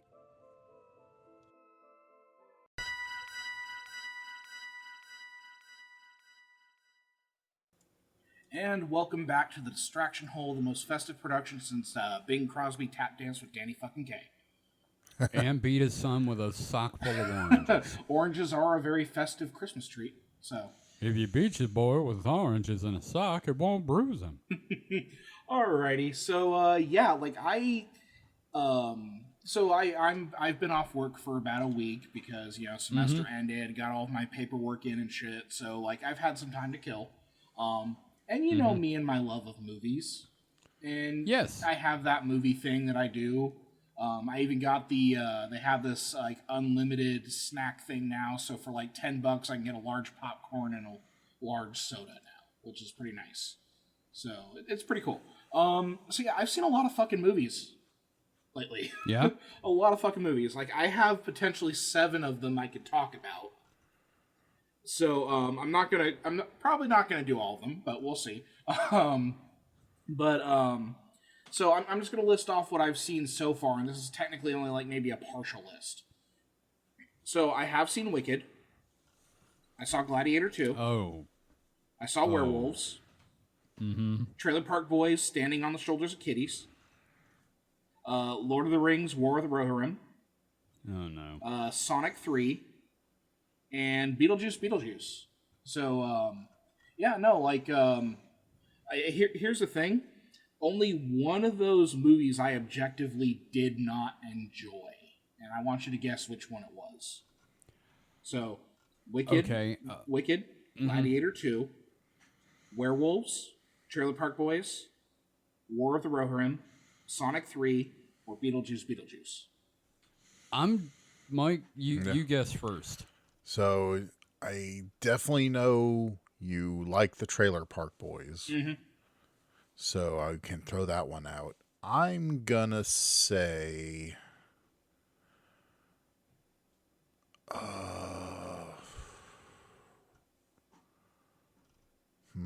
What was the first two again? Wicked I know it was and Wicked Gladiator and it was 2. Gladiator. I'm gonna say Gladiator 2. I'm going to say Gladiator 2 as well, because that's the only one I can imagine you not liking. And you are both correct. I was very disappointed with Gladiator 2. Yeah, we kind of have a leg up on that because the film gauge was not impressed with it either. Yeah. I noticed that, yeah, me and Film Gauge tend to, like, be sync. What was Film Gauge's opinion on Wicked? I don't know if he's seen it. I don't think he's seen it because he doesn't want to. I saw Wicked and I fucking loved it. It was a lot of fun. I've heard good things. Like I have my technical issues with it. Like number one, I think the performances are great. Ariana Grande, she did like a great job as Galinda, but like that first fucking song, the audio mixing was so bad I could not believe it because I could not hear a fucking word she was saying. Like the other songs were mixed so wonderfully well. Her rendition of Popular is fantastic, but like that first song, I was like, what? How is this a professionally edited film? Like, I don't understand. Like the rest of the film, fantastic. Really enjoyed it, had a ton of fun with it, but just, I don't know what happened with that first one. It was so weird. But yeah, no, Wicked, ton of fun. Definitely looking forward to the sequel. I will definitely see it again. Gladiator 2. Now, Gladiator 2 and Werewolves I saw on the same day. Because I'm like, fuck it. I could see two movies in one day. I'm going to do it. Okay. I saw Gladiator 2 first. Like, Ridley Scott has been not very great for years now. And yeah. Gladiator, no, I agree. Yeah, Gladiator 2 just felt so lazy. I was like shocked at like how rote it all felt. And it's hard to articulate. Like, so here's the thing. Someone had sent me an SNL parody of Gladiator 2 where they merge it with Wicked as a musical, right? And that SNL skit would have made a much better movie than Gladiator 2 ended up being. And I don't know what happened with Ridley Scott. Like, I don't know. Maybe he's getting lazy or something. But I wonder if maybe we were just wrong about him in general. Because, like, he's had a lot of shit opinions, and that whole argument about Decker's a replicant, and it's like, yeah, but you came up with that later. Yeah. So, because like, the whole footage you talked about being so important is, like, leftover footage from Legend. Yeah. Well, and then, like, Gladiator, the first one, I enjoyed it. But part of the reason that one ended up being... Oh, it's fantastic. Part of the reason that one ended up being so good was, like, a lot of it was made up along the way. Like, they didn't really have... Because it had to be. Yeah, no, it was, like, literally, they didn't really have much of a screenplay. One of the major actors dies out, so they kind of have to shift, like, the focus. Yeah, so it just... I wonder if, like, a lot of Ridley Scott's work is working in spite of his inclinations. Because I'm trying to figure out the last Ridley Scott movie I saw that I'm like, yeah, no, that's a legitimately great movie. Do you think he's gotten worse since his brother died. Oh, Tony Scott. when did Tony die? I'm gonna look that up. Hang on, because Yeah. that just popped in my head.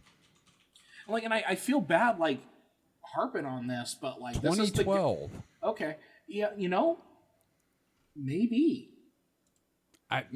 Maybe that's it. Maybe he just, maybe he doesn't care anymore. And like it's gotten to the point where I don't see a lot of his movies, right? Yeah. But like I will say, from everything everyone's told me about it, I kind of wish they had done the weird ass one written by Nick Cave, where Maximus just fights through history after saving Jesus.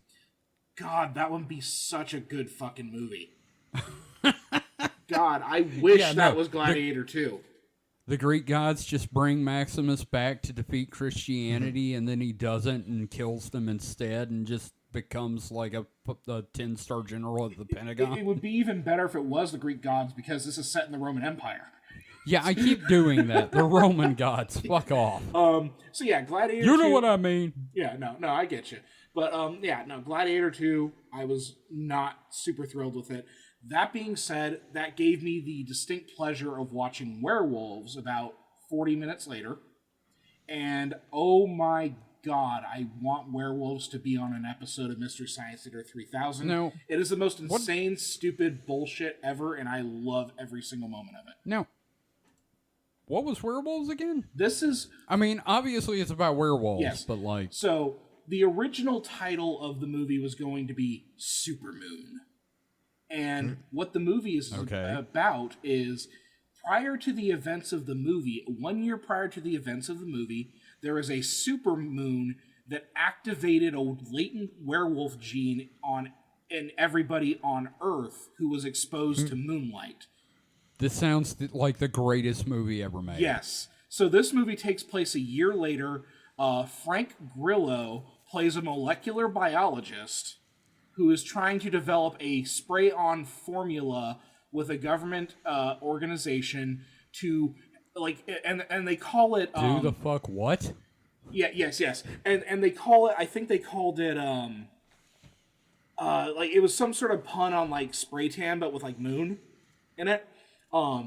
So part of the movie is a siege movie because Frank Grillo is his molecular biologist character is helping to take care of his brother's wife and child because he was a first responder who died during that first supermoon.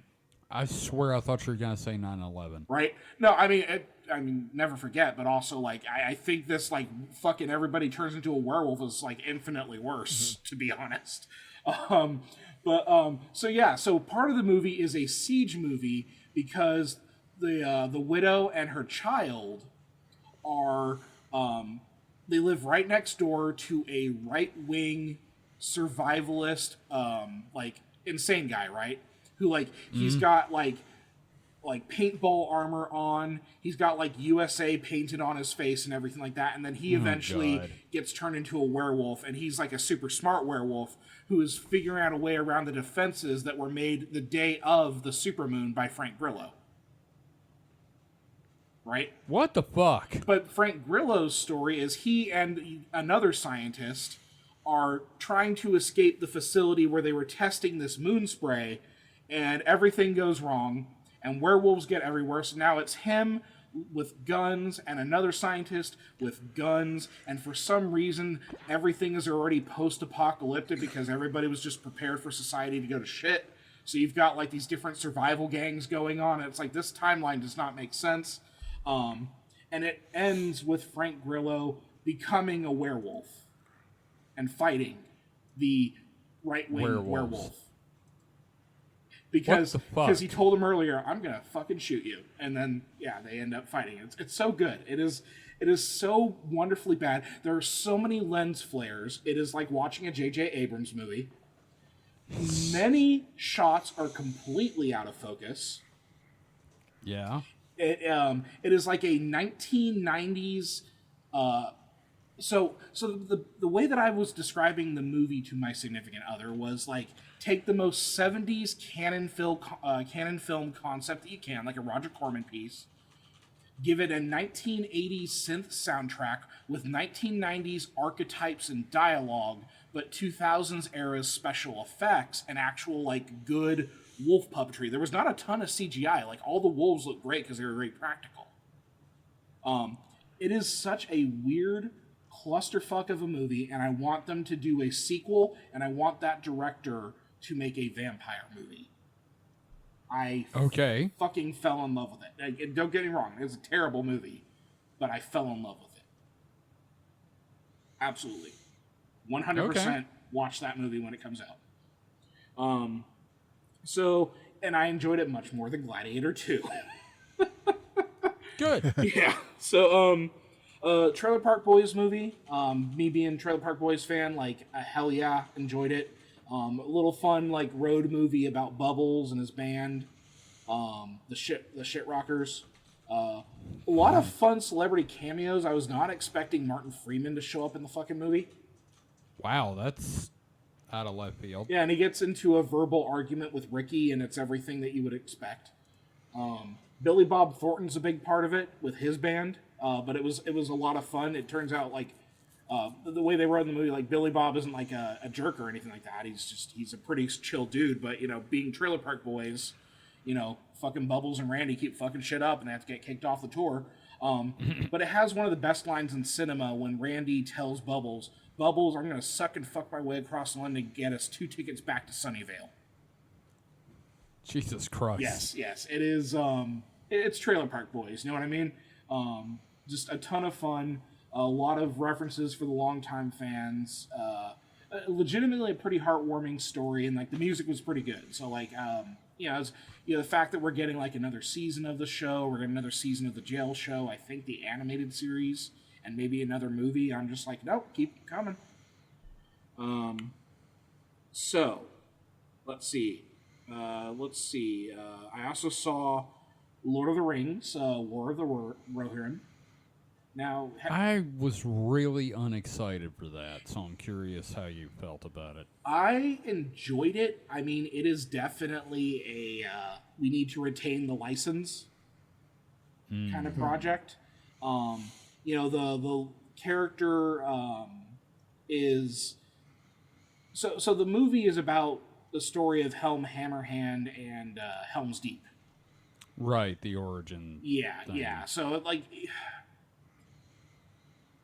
it's the other thing is, like, visually it's stunning, but a lot of the animation is not. You know what I mean? Like, the environments are beautiful, like, the character designs are great, and there's these kind of moments. The animation's just kind of sub. Yeah, the animation, it's like, you know, they definitely needed more time for this, and I get the feeling they had to push it to reach a certain release date. It's got some cool shit in it, like at one point, you know, Helm Hammerhand just starts beating fools with his fists, and he's like the coolest D&D monk you've ever seen.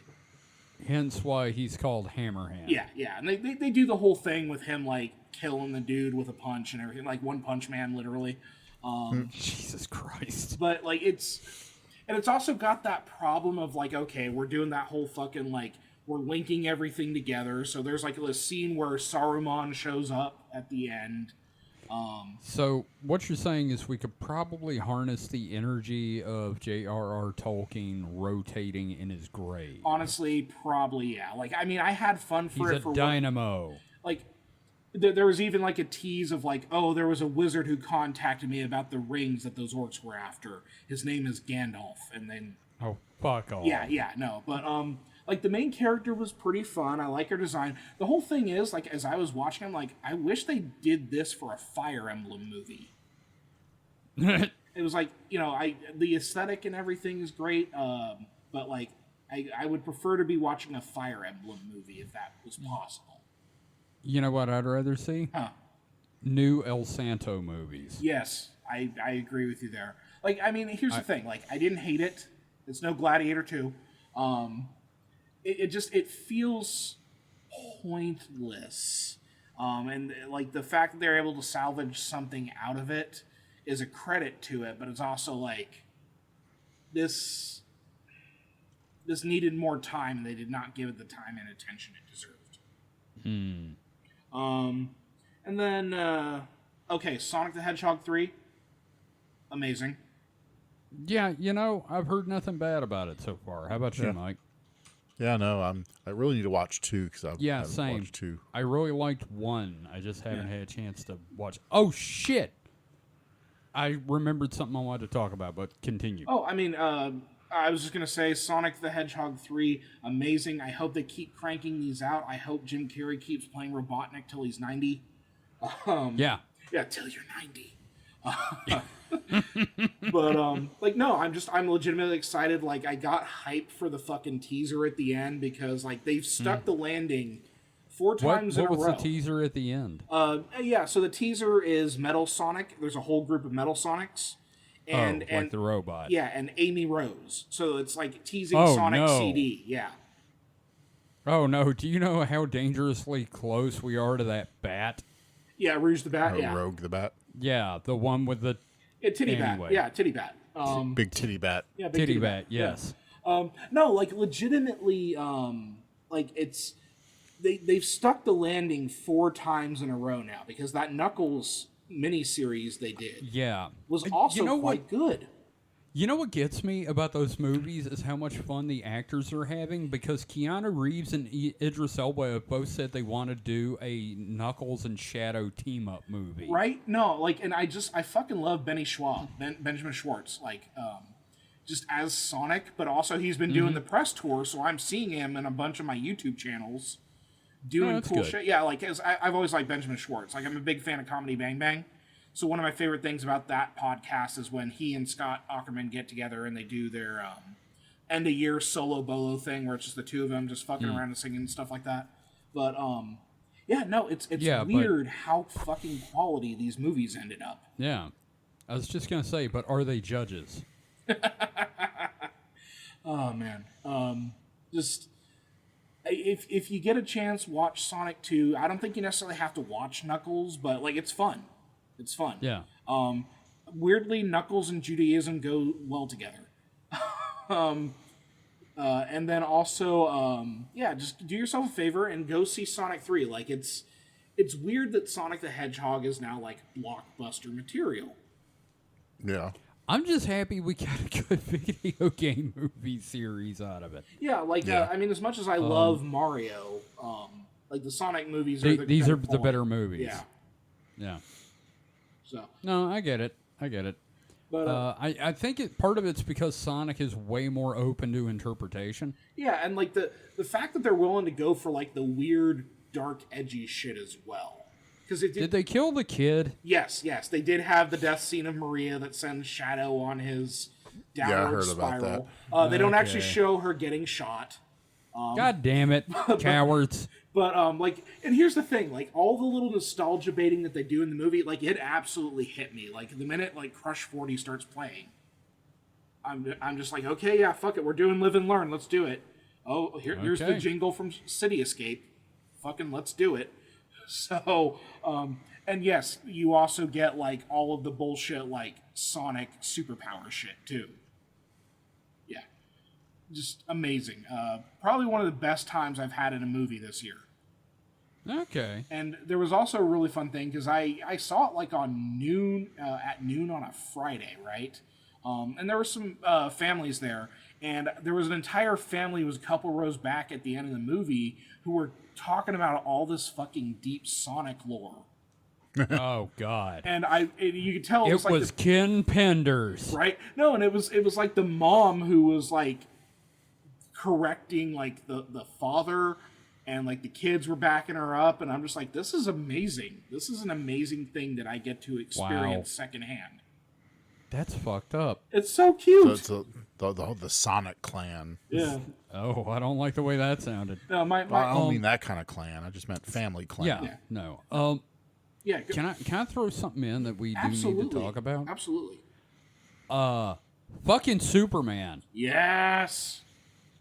I mean, what you do with Superman in your own time is, your own business. No, I'm just excited because this is the first time I've seen a trailer for a DC movie with Superman in it and gone, it's Superman. Mm-hmm. Yeah, no, that trailer, like, I was hyped with that little teaser they released the day before. Okay, me and Mike both were pissed about having to watch a teaser for a teaser of a trailer of a movie of a franchise. But did it get you excited for the it trailer? did get me fucking excited for the trailer. So crypto, we're all good on crypto, right? We all agree crypto's the best boy. Crypto is always the best boy, but now he's even the better as best Crypto's boy. a good boy. I wouldn't say he's the best boy, but he's a good boy. Okay, I mean, just as long as we acknowledge crypto is good. I don't know. I'm having a fun time watching all these people pissed off about crypto. Yeah. And now, I'm not sure I why. hate fun. I'm not sure why some people are pissed off about Nathan Fillion. Because Guy Gardner looks goofy, but that's the character. Well, no, there's some people that hate Nathan Fillion for some reason, and I don't know why, but, like, he looks like old Guy Gardner. Yeah, he has the perfect punchable nose for Guy Gardner. Yeah, no. I saw his face, I was like, I want to hit you. Well, and the other thing that gets to me about people's criticisms of the trailer is, like, here's the thing. I can guess the structure of the movie, and I can guess everything that's going on from what's revealed in the trailer. All trailers have this issue, really. Right. But, like, they're complaining about plot points that are obviously going to be answered in the film. There's a literal shot of Stag Industries above Superman when he's in the fucking Stag Industries building, and it's like, why is the Green Lantern wearing white? And it's like, because he's part of the fucking Stag Industries JLI. Yeah.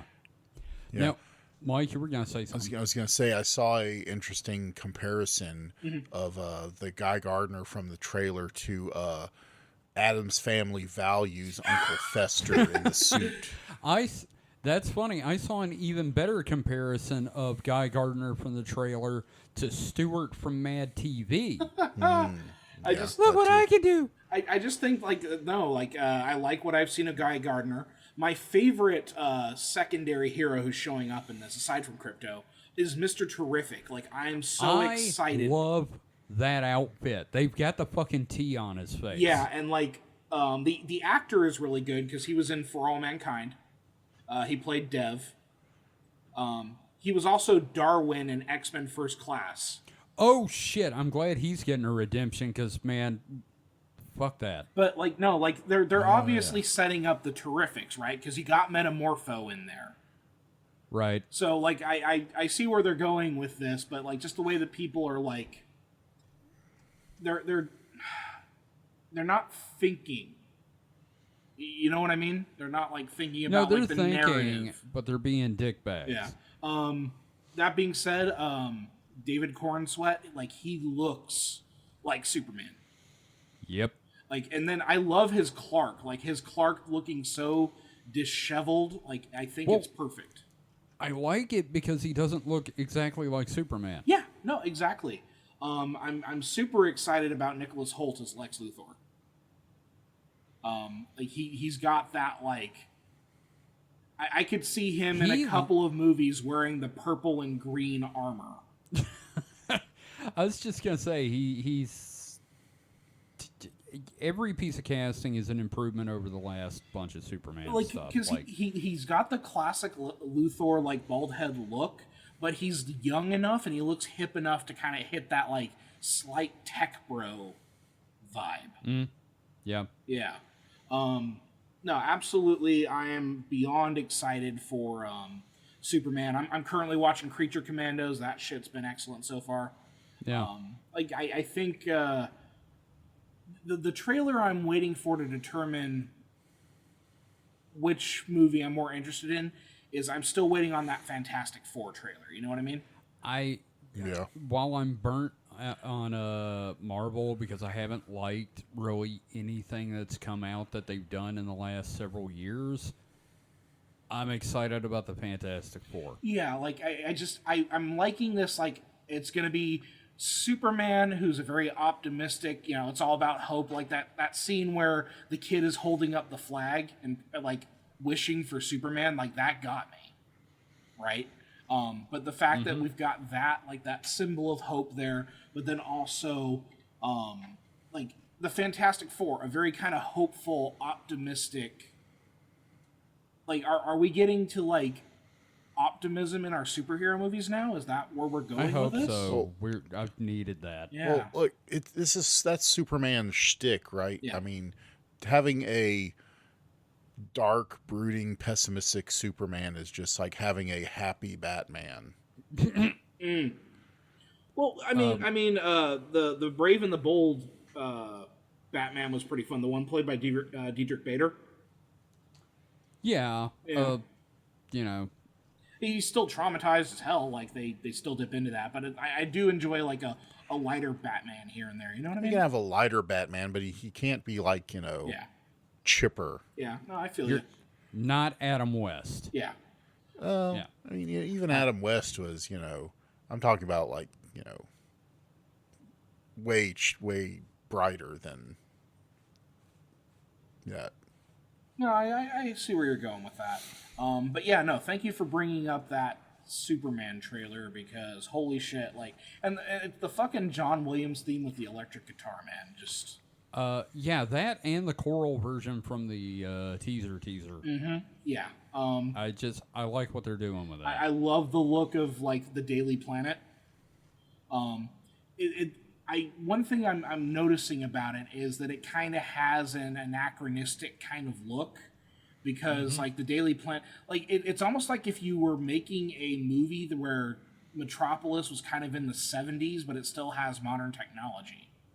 That's the kind of vibe from like the fashion and everything I'm seeing, and I like that because my favorite version of these characters in general is with the DCAU, the animated universe, like Justice League, Batman the Animated Series, because they kind of had that kind of like timeless quality to them.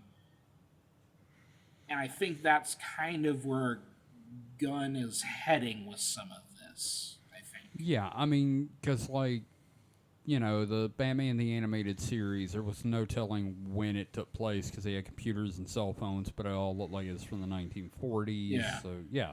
Like, no, I dig it, man. I dig it. So, yeah, no, like, fun fucking times. I'm just, I've been hyped for this Superman thing since, like, it was first announced. You know what I mean? And I'm just, my investment is paying off.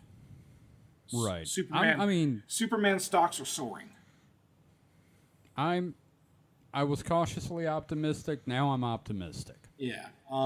If you get a chance, try Creature Commandos. It's definitely tonally different than Superman, but like you're seeing there's some very interesting seeds being laid in there for what could potentially happen in the future. If you get a chance, I would suggest. I've definitely been enjoying it. Each episode has been better than the last. So.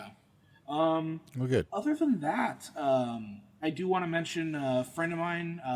He sent me, you know, Def Beck. You've talked to Def. Yes. Of course, I know Def. Yeah, he sent me a fun little gift for Christmas, which is a little portable emulator called the Miu A30.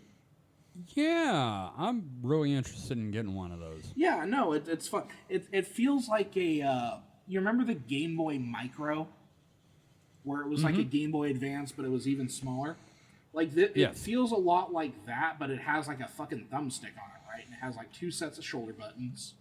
But yeah, he sent me the thing. It had a ton of games on it, like PlayStation, Dreamcast, 64, and other stuff. And then he's like, "Oh, don't forget to update it." So I did the update and then lost all the games. Yeah, and that was a. I literally like did the update,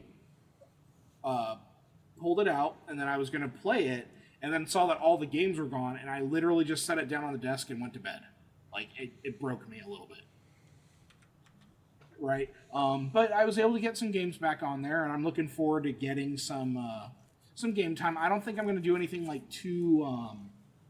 Because one thing I can't handle is like when games slow down. Like it throws me off, right? Yeah. So I wanted to play I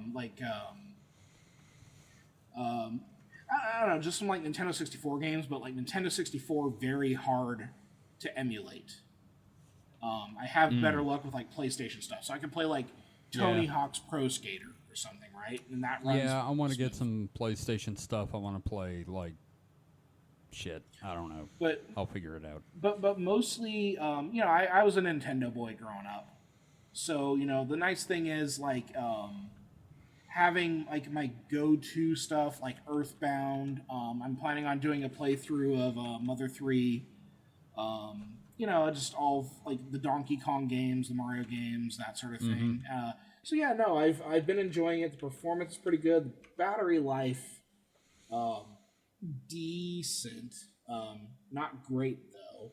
But, I got this thing for free, and it's amazing. So I'm having a fun time with it. I'm looking forward to maybe next week doing like a marathon playthrough of Mother 3. So, yeah.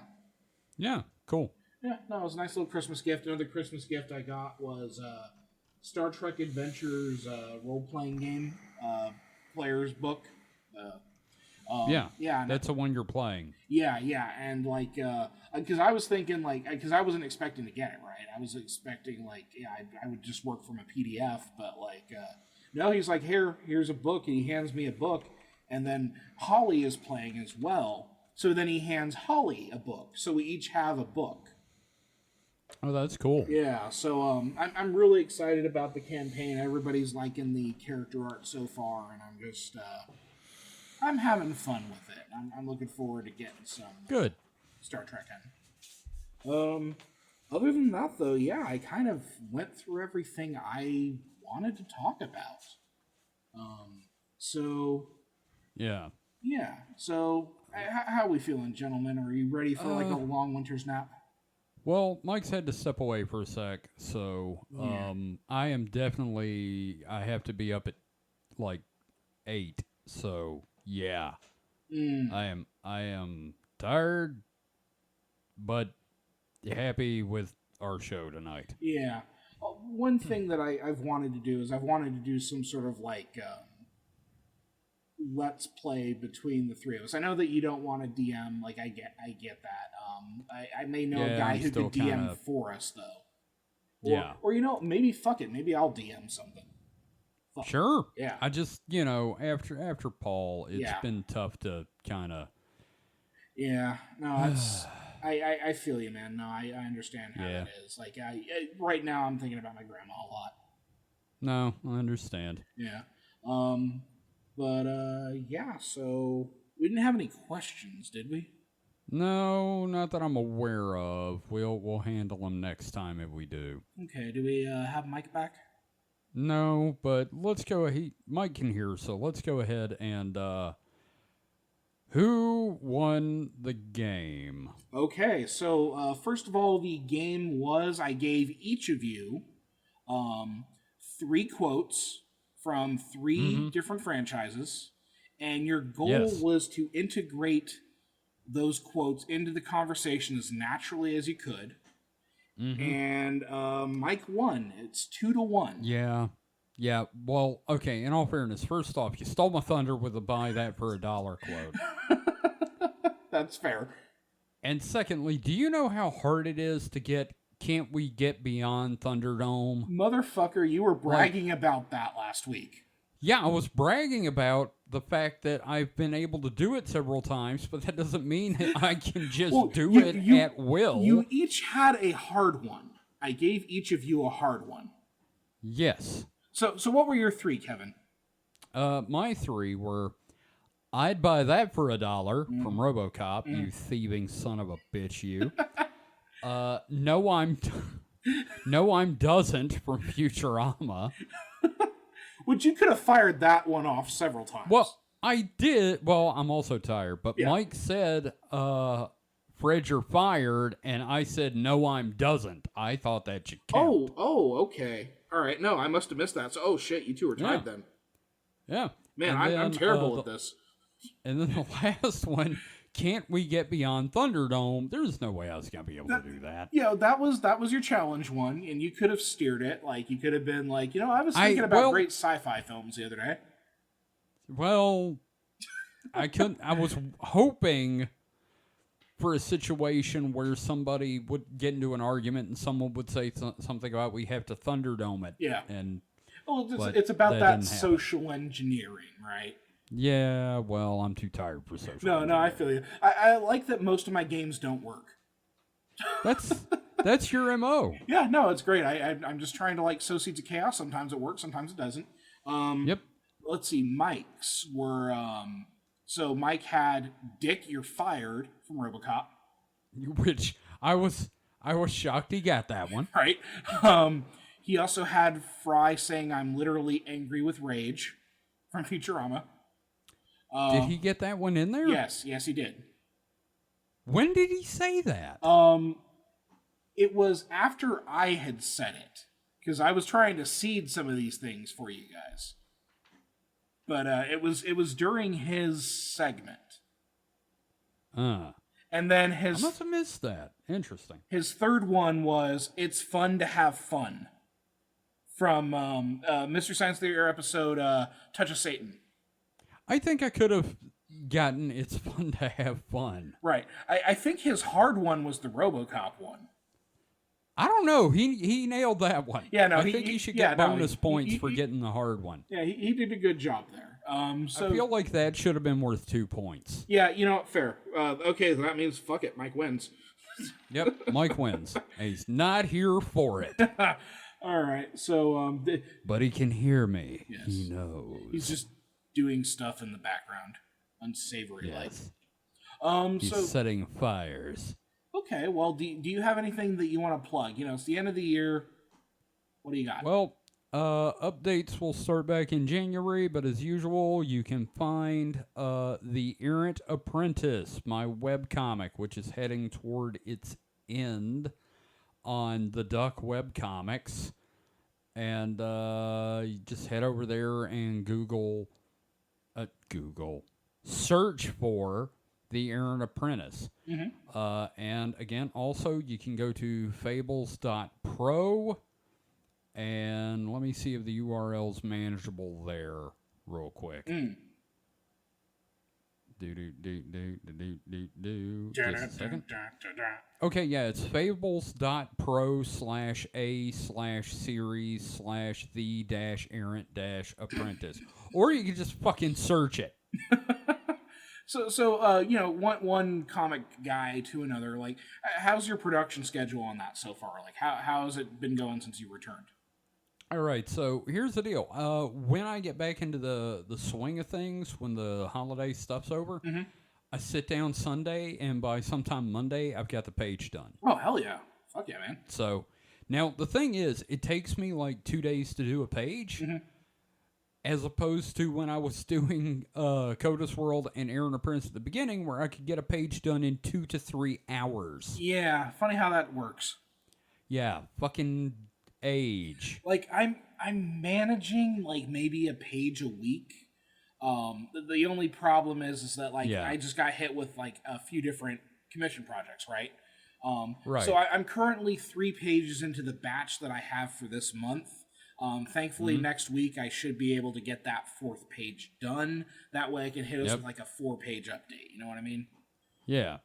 Well, my comic is like 739 pages, and I don't know what it's going to end up at. Yeah, no, like again, like I'm so proud of you, man. I'm just Well, thank you. Yeah, no, and I'm just so thrilled that you're getting back into it. Like I'm happy I'm getting back into it. Did I oh shit, before we go, did I tell you okay, so you know I've got another comic idea, right? Yes. Yes. It's like a jazz age cyberpunk thing. Did you see I have a name for it? I could have sworn you had mentioned something. I just can't remember off. It is alternately the most brilliant thing I have ever thought of and the stupidest thing I have ever thought of. Like Wax and Wayne. Jazz hands. Shit. Catch these jazz hands. No. Everyone has been like, oh my God, that is stupid. I love it. No, it's fantastic. I fucking love it too. No, that's great. It is awful. Hey, Mike, you won. I heard I won. But at what cost? Yeah, I was just telling Kevin how my games tend to be very hit or miss. Yeah, and I could have gotten the last one in. It's fun to have fun, but you were kind of on a roll. You said fun a whole bunch of times in a row, and I was ready to jump in, but you didn't give me a opening. Yeah, I do admit that I talk very fast. Mike, you got anything to plug? I won't talk about that. He won't anyway. But no, not really. Okay. I'll just throw a couple plugs out there.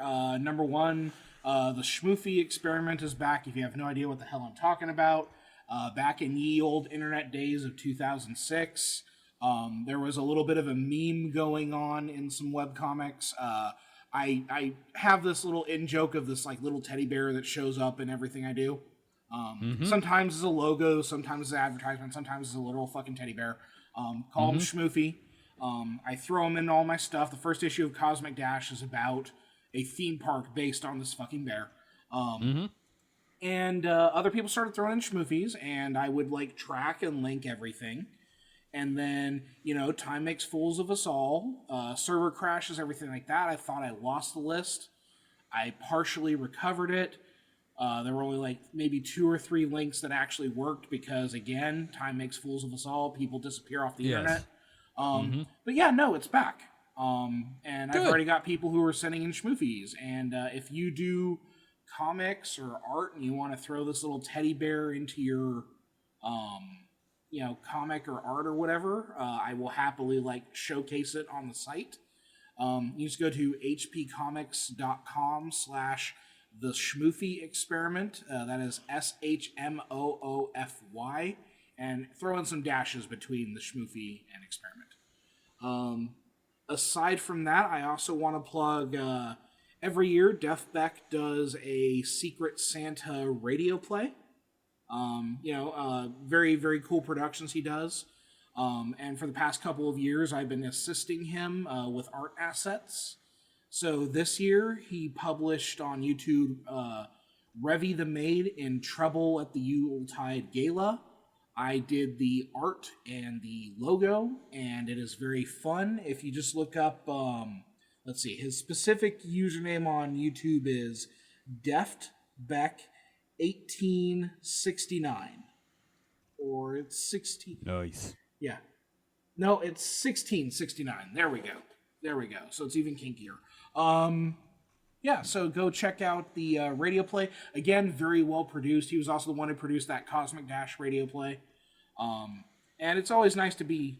It's fun to have fun, right? Yeah, fuck off.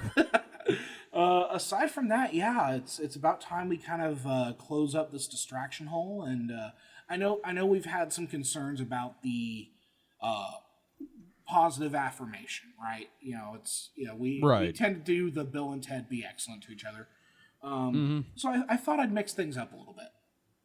So we're going to do knock-knock jokes. Oh, God. Knock-knock. Who's there? Water. Water who? What are you doing today? Okay, let's try another one. Knock-knock. Who's there? Waddle. Waddle who? What'll it take to get you to open the door? All right, and I'm going to go for... I'm going to hit you. I'm going to do one more. All right? Okay. Knock-knock. Mike, you do this one. Knock-knock. Nobody's home. No. Who's there? Open the fucking door. No, knock-knock. Who's there? Radio. Radio who? Radio not, here I come. So how are we feeling about the knock-knock jokes? Is this how we want to go out week to week? Oh, we're going to go out. Guns a-blazing. Think they're knock the way we should be going. Oh, that's terrible. Oh, man, we're all and besides, David, I'm going to show you how to completely diffuse a knock-knock joke. Start one. Knock-knock. Come in. So is that consent? I mean, I guess if you're a vampire, I'm fucking dead, but sure. We're just going to roleplay this whole thing. No. So anyway. No, we're not. Merry Christmas, everyone. We will see you in the new year. Party hard. Be excellent to each other, I guess. Fuck. I think it's been a very fun year, gentlemen. I enjoy doing this show with you. It's a little bit of a bummer that I'm the one hosting the last episode of the year because my episodes are terrible. But I just legitimately just want to say that you two are such good friends, and I enjoy hanging out with you on Thursdays and Sundays, and I just don't want this to stop. Well, we enjoy doing this with you, of course, and we will continue to do this as long as it remains fun. The podcast will continue until revenue improves, though. Yeah. Who knows what the next year will bring, but we'll see what happens. Well, Kevin, that implies that once revenue improves, it's going to go away. No, it will always be until revenue continues to improve. Desperately grabbing every penny we can. But once again, happy wholeness, everyone. Yeah, happy wholeness. Okay, yeah, that's it. Goodbye. Bye. What a great way to end the year. Wait, we forgot one thing. What's that? God bless us, everyone. Fuck off, Tiny Tim. Get the fuck out. Bitch, you gotta get the fuck out.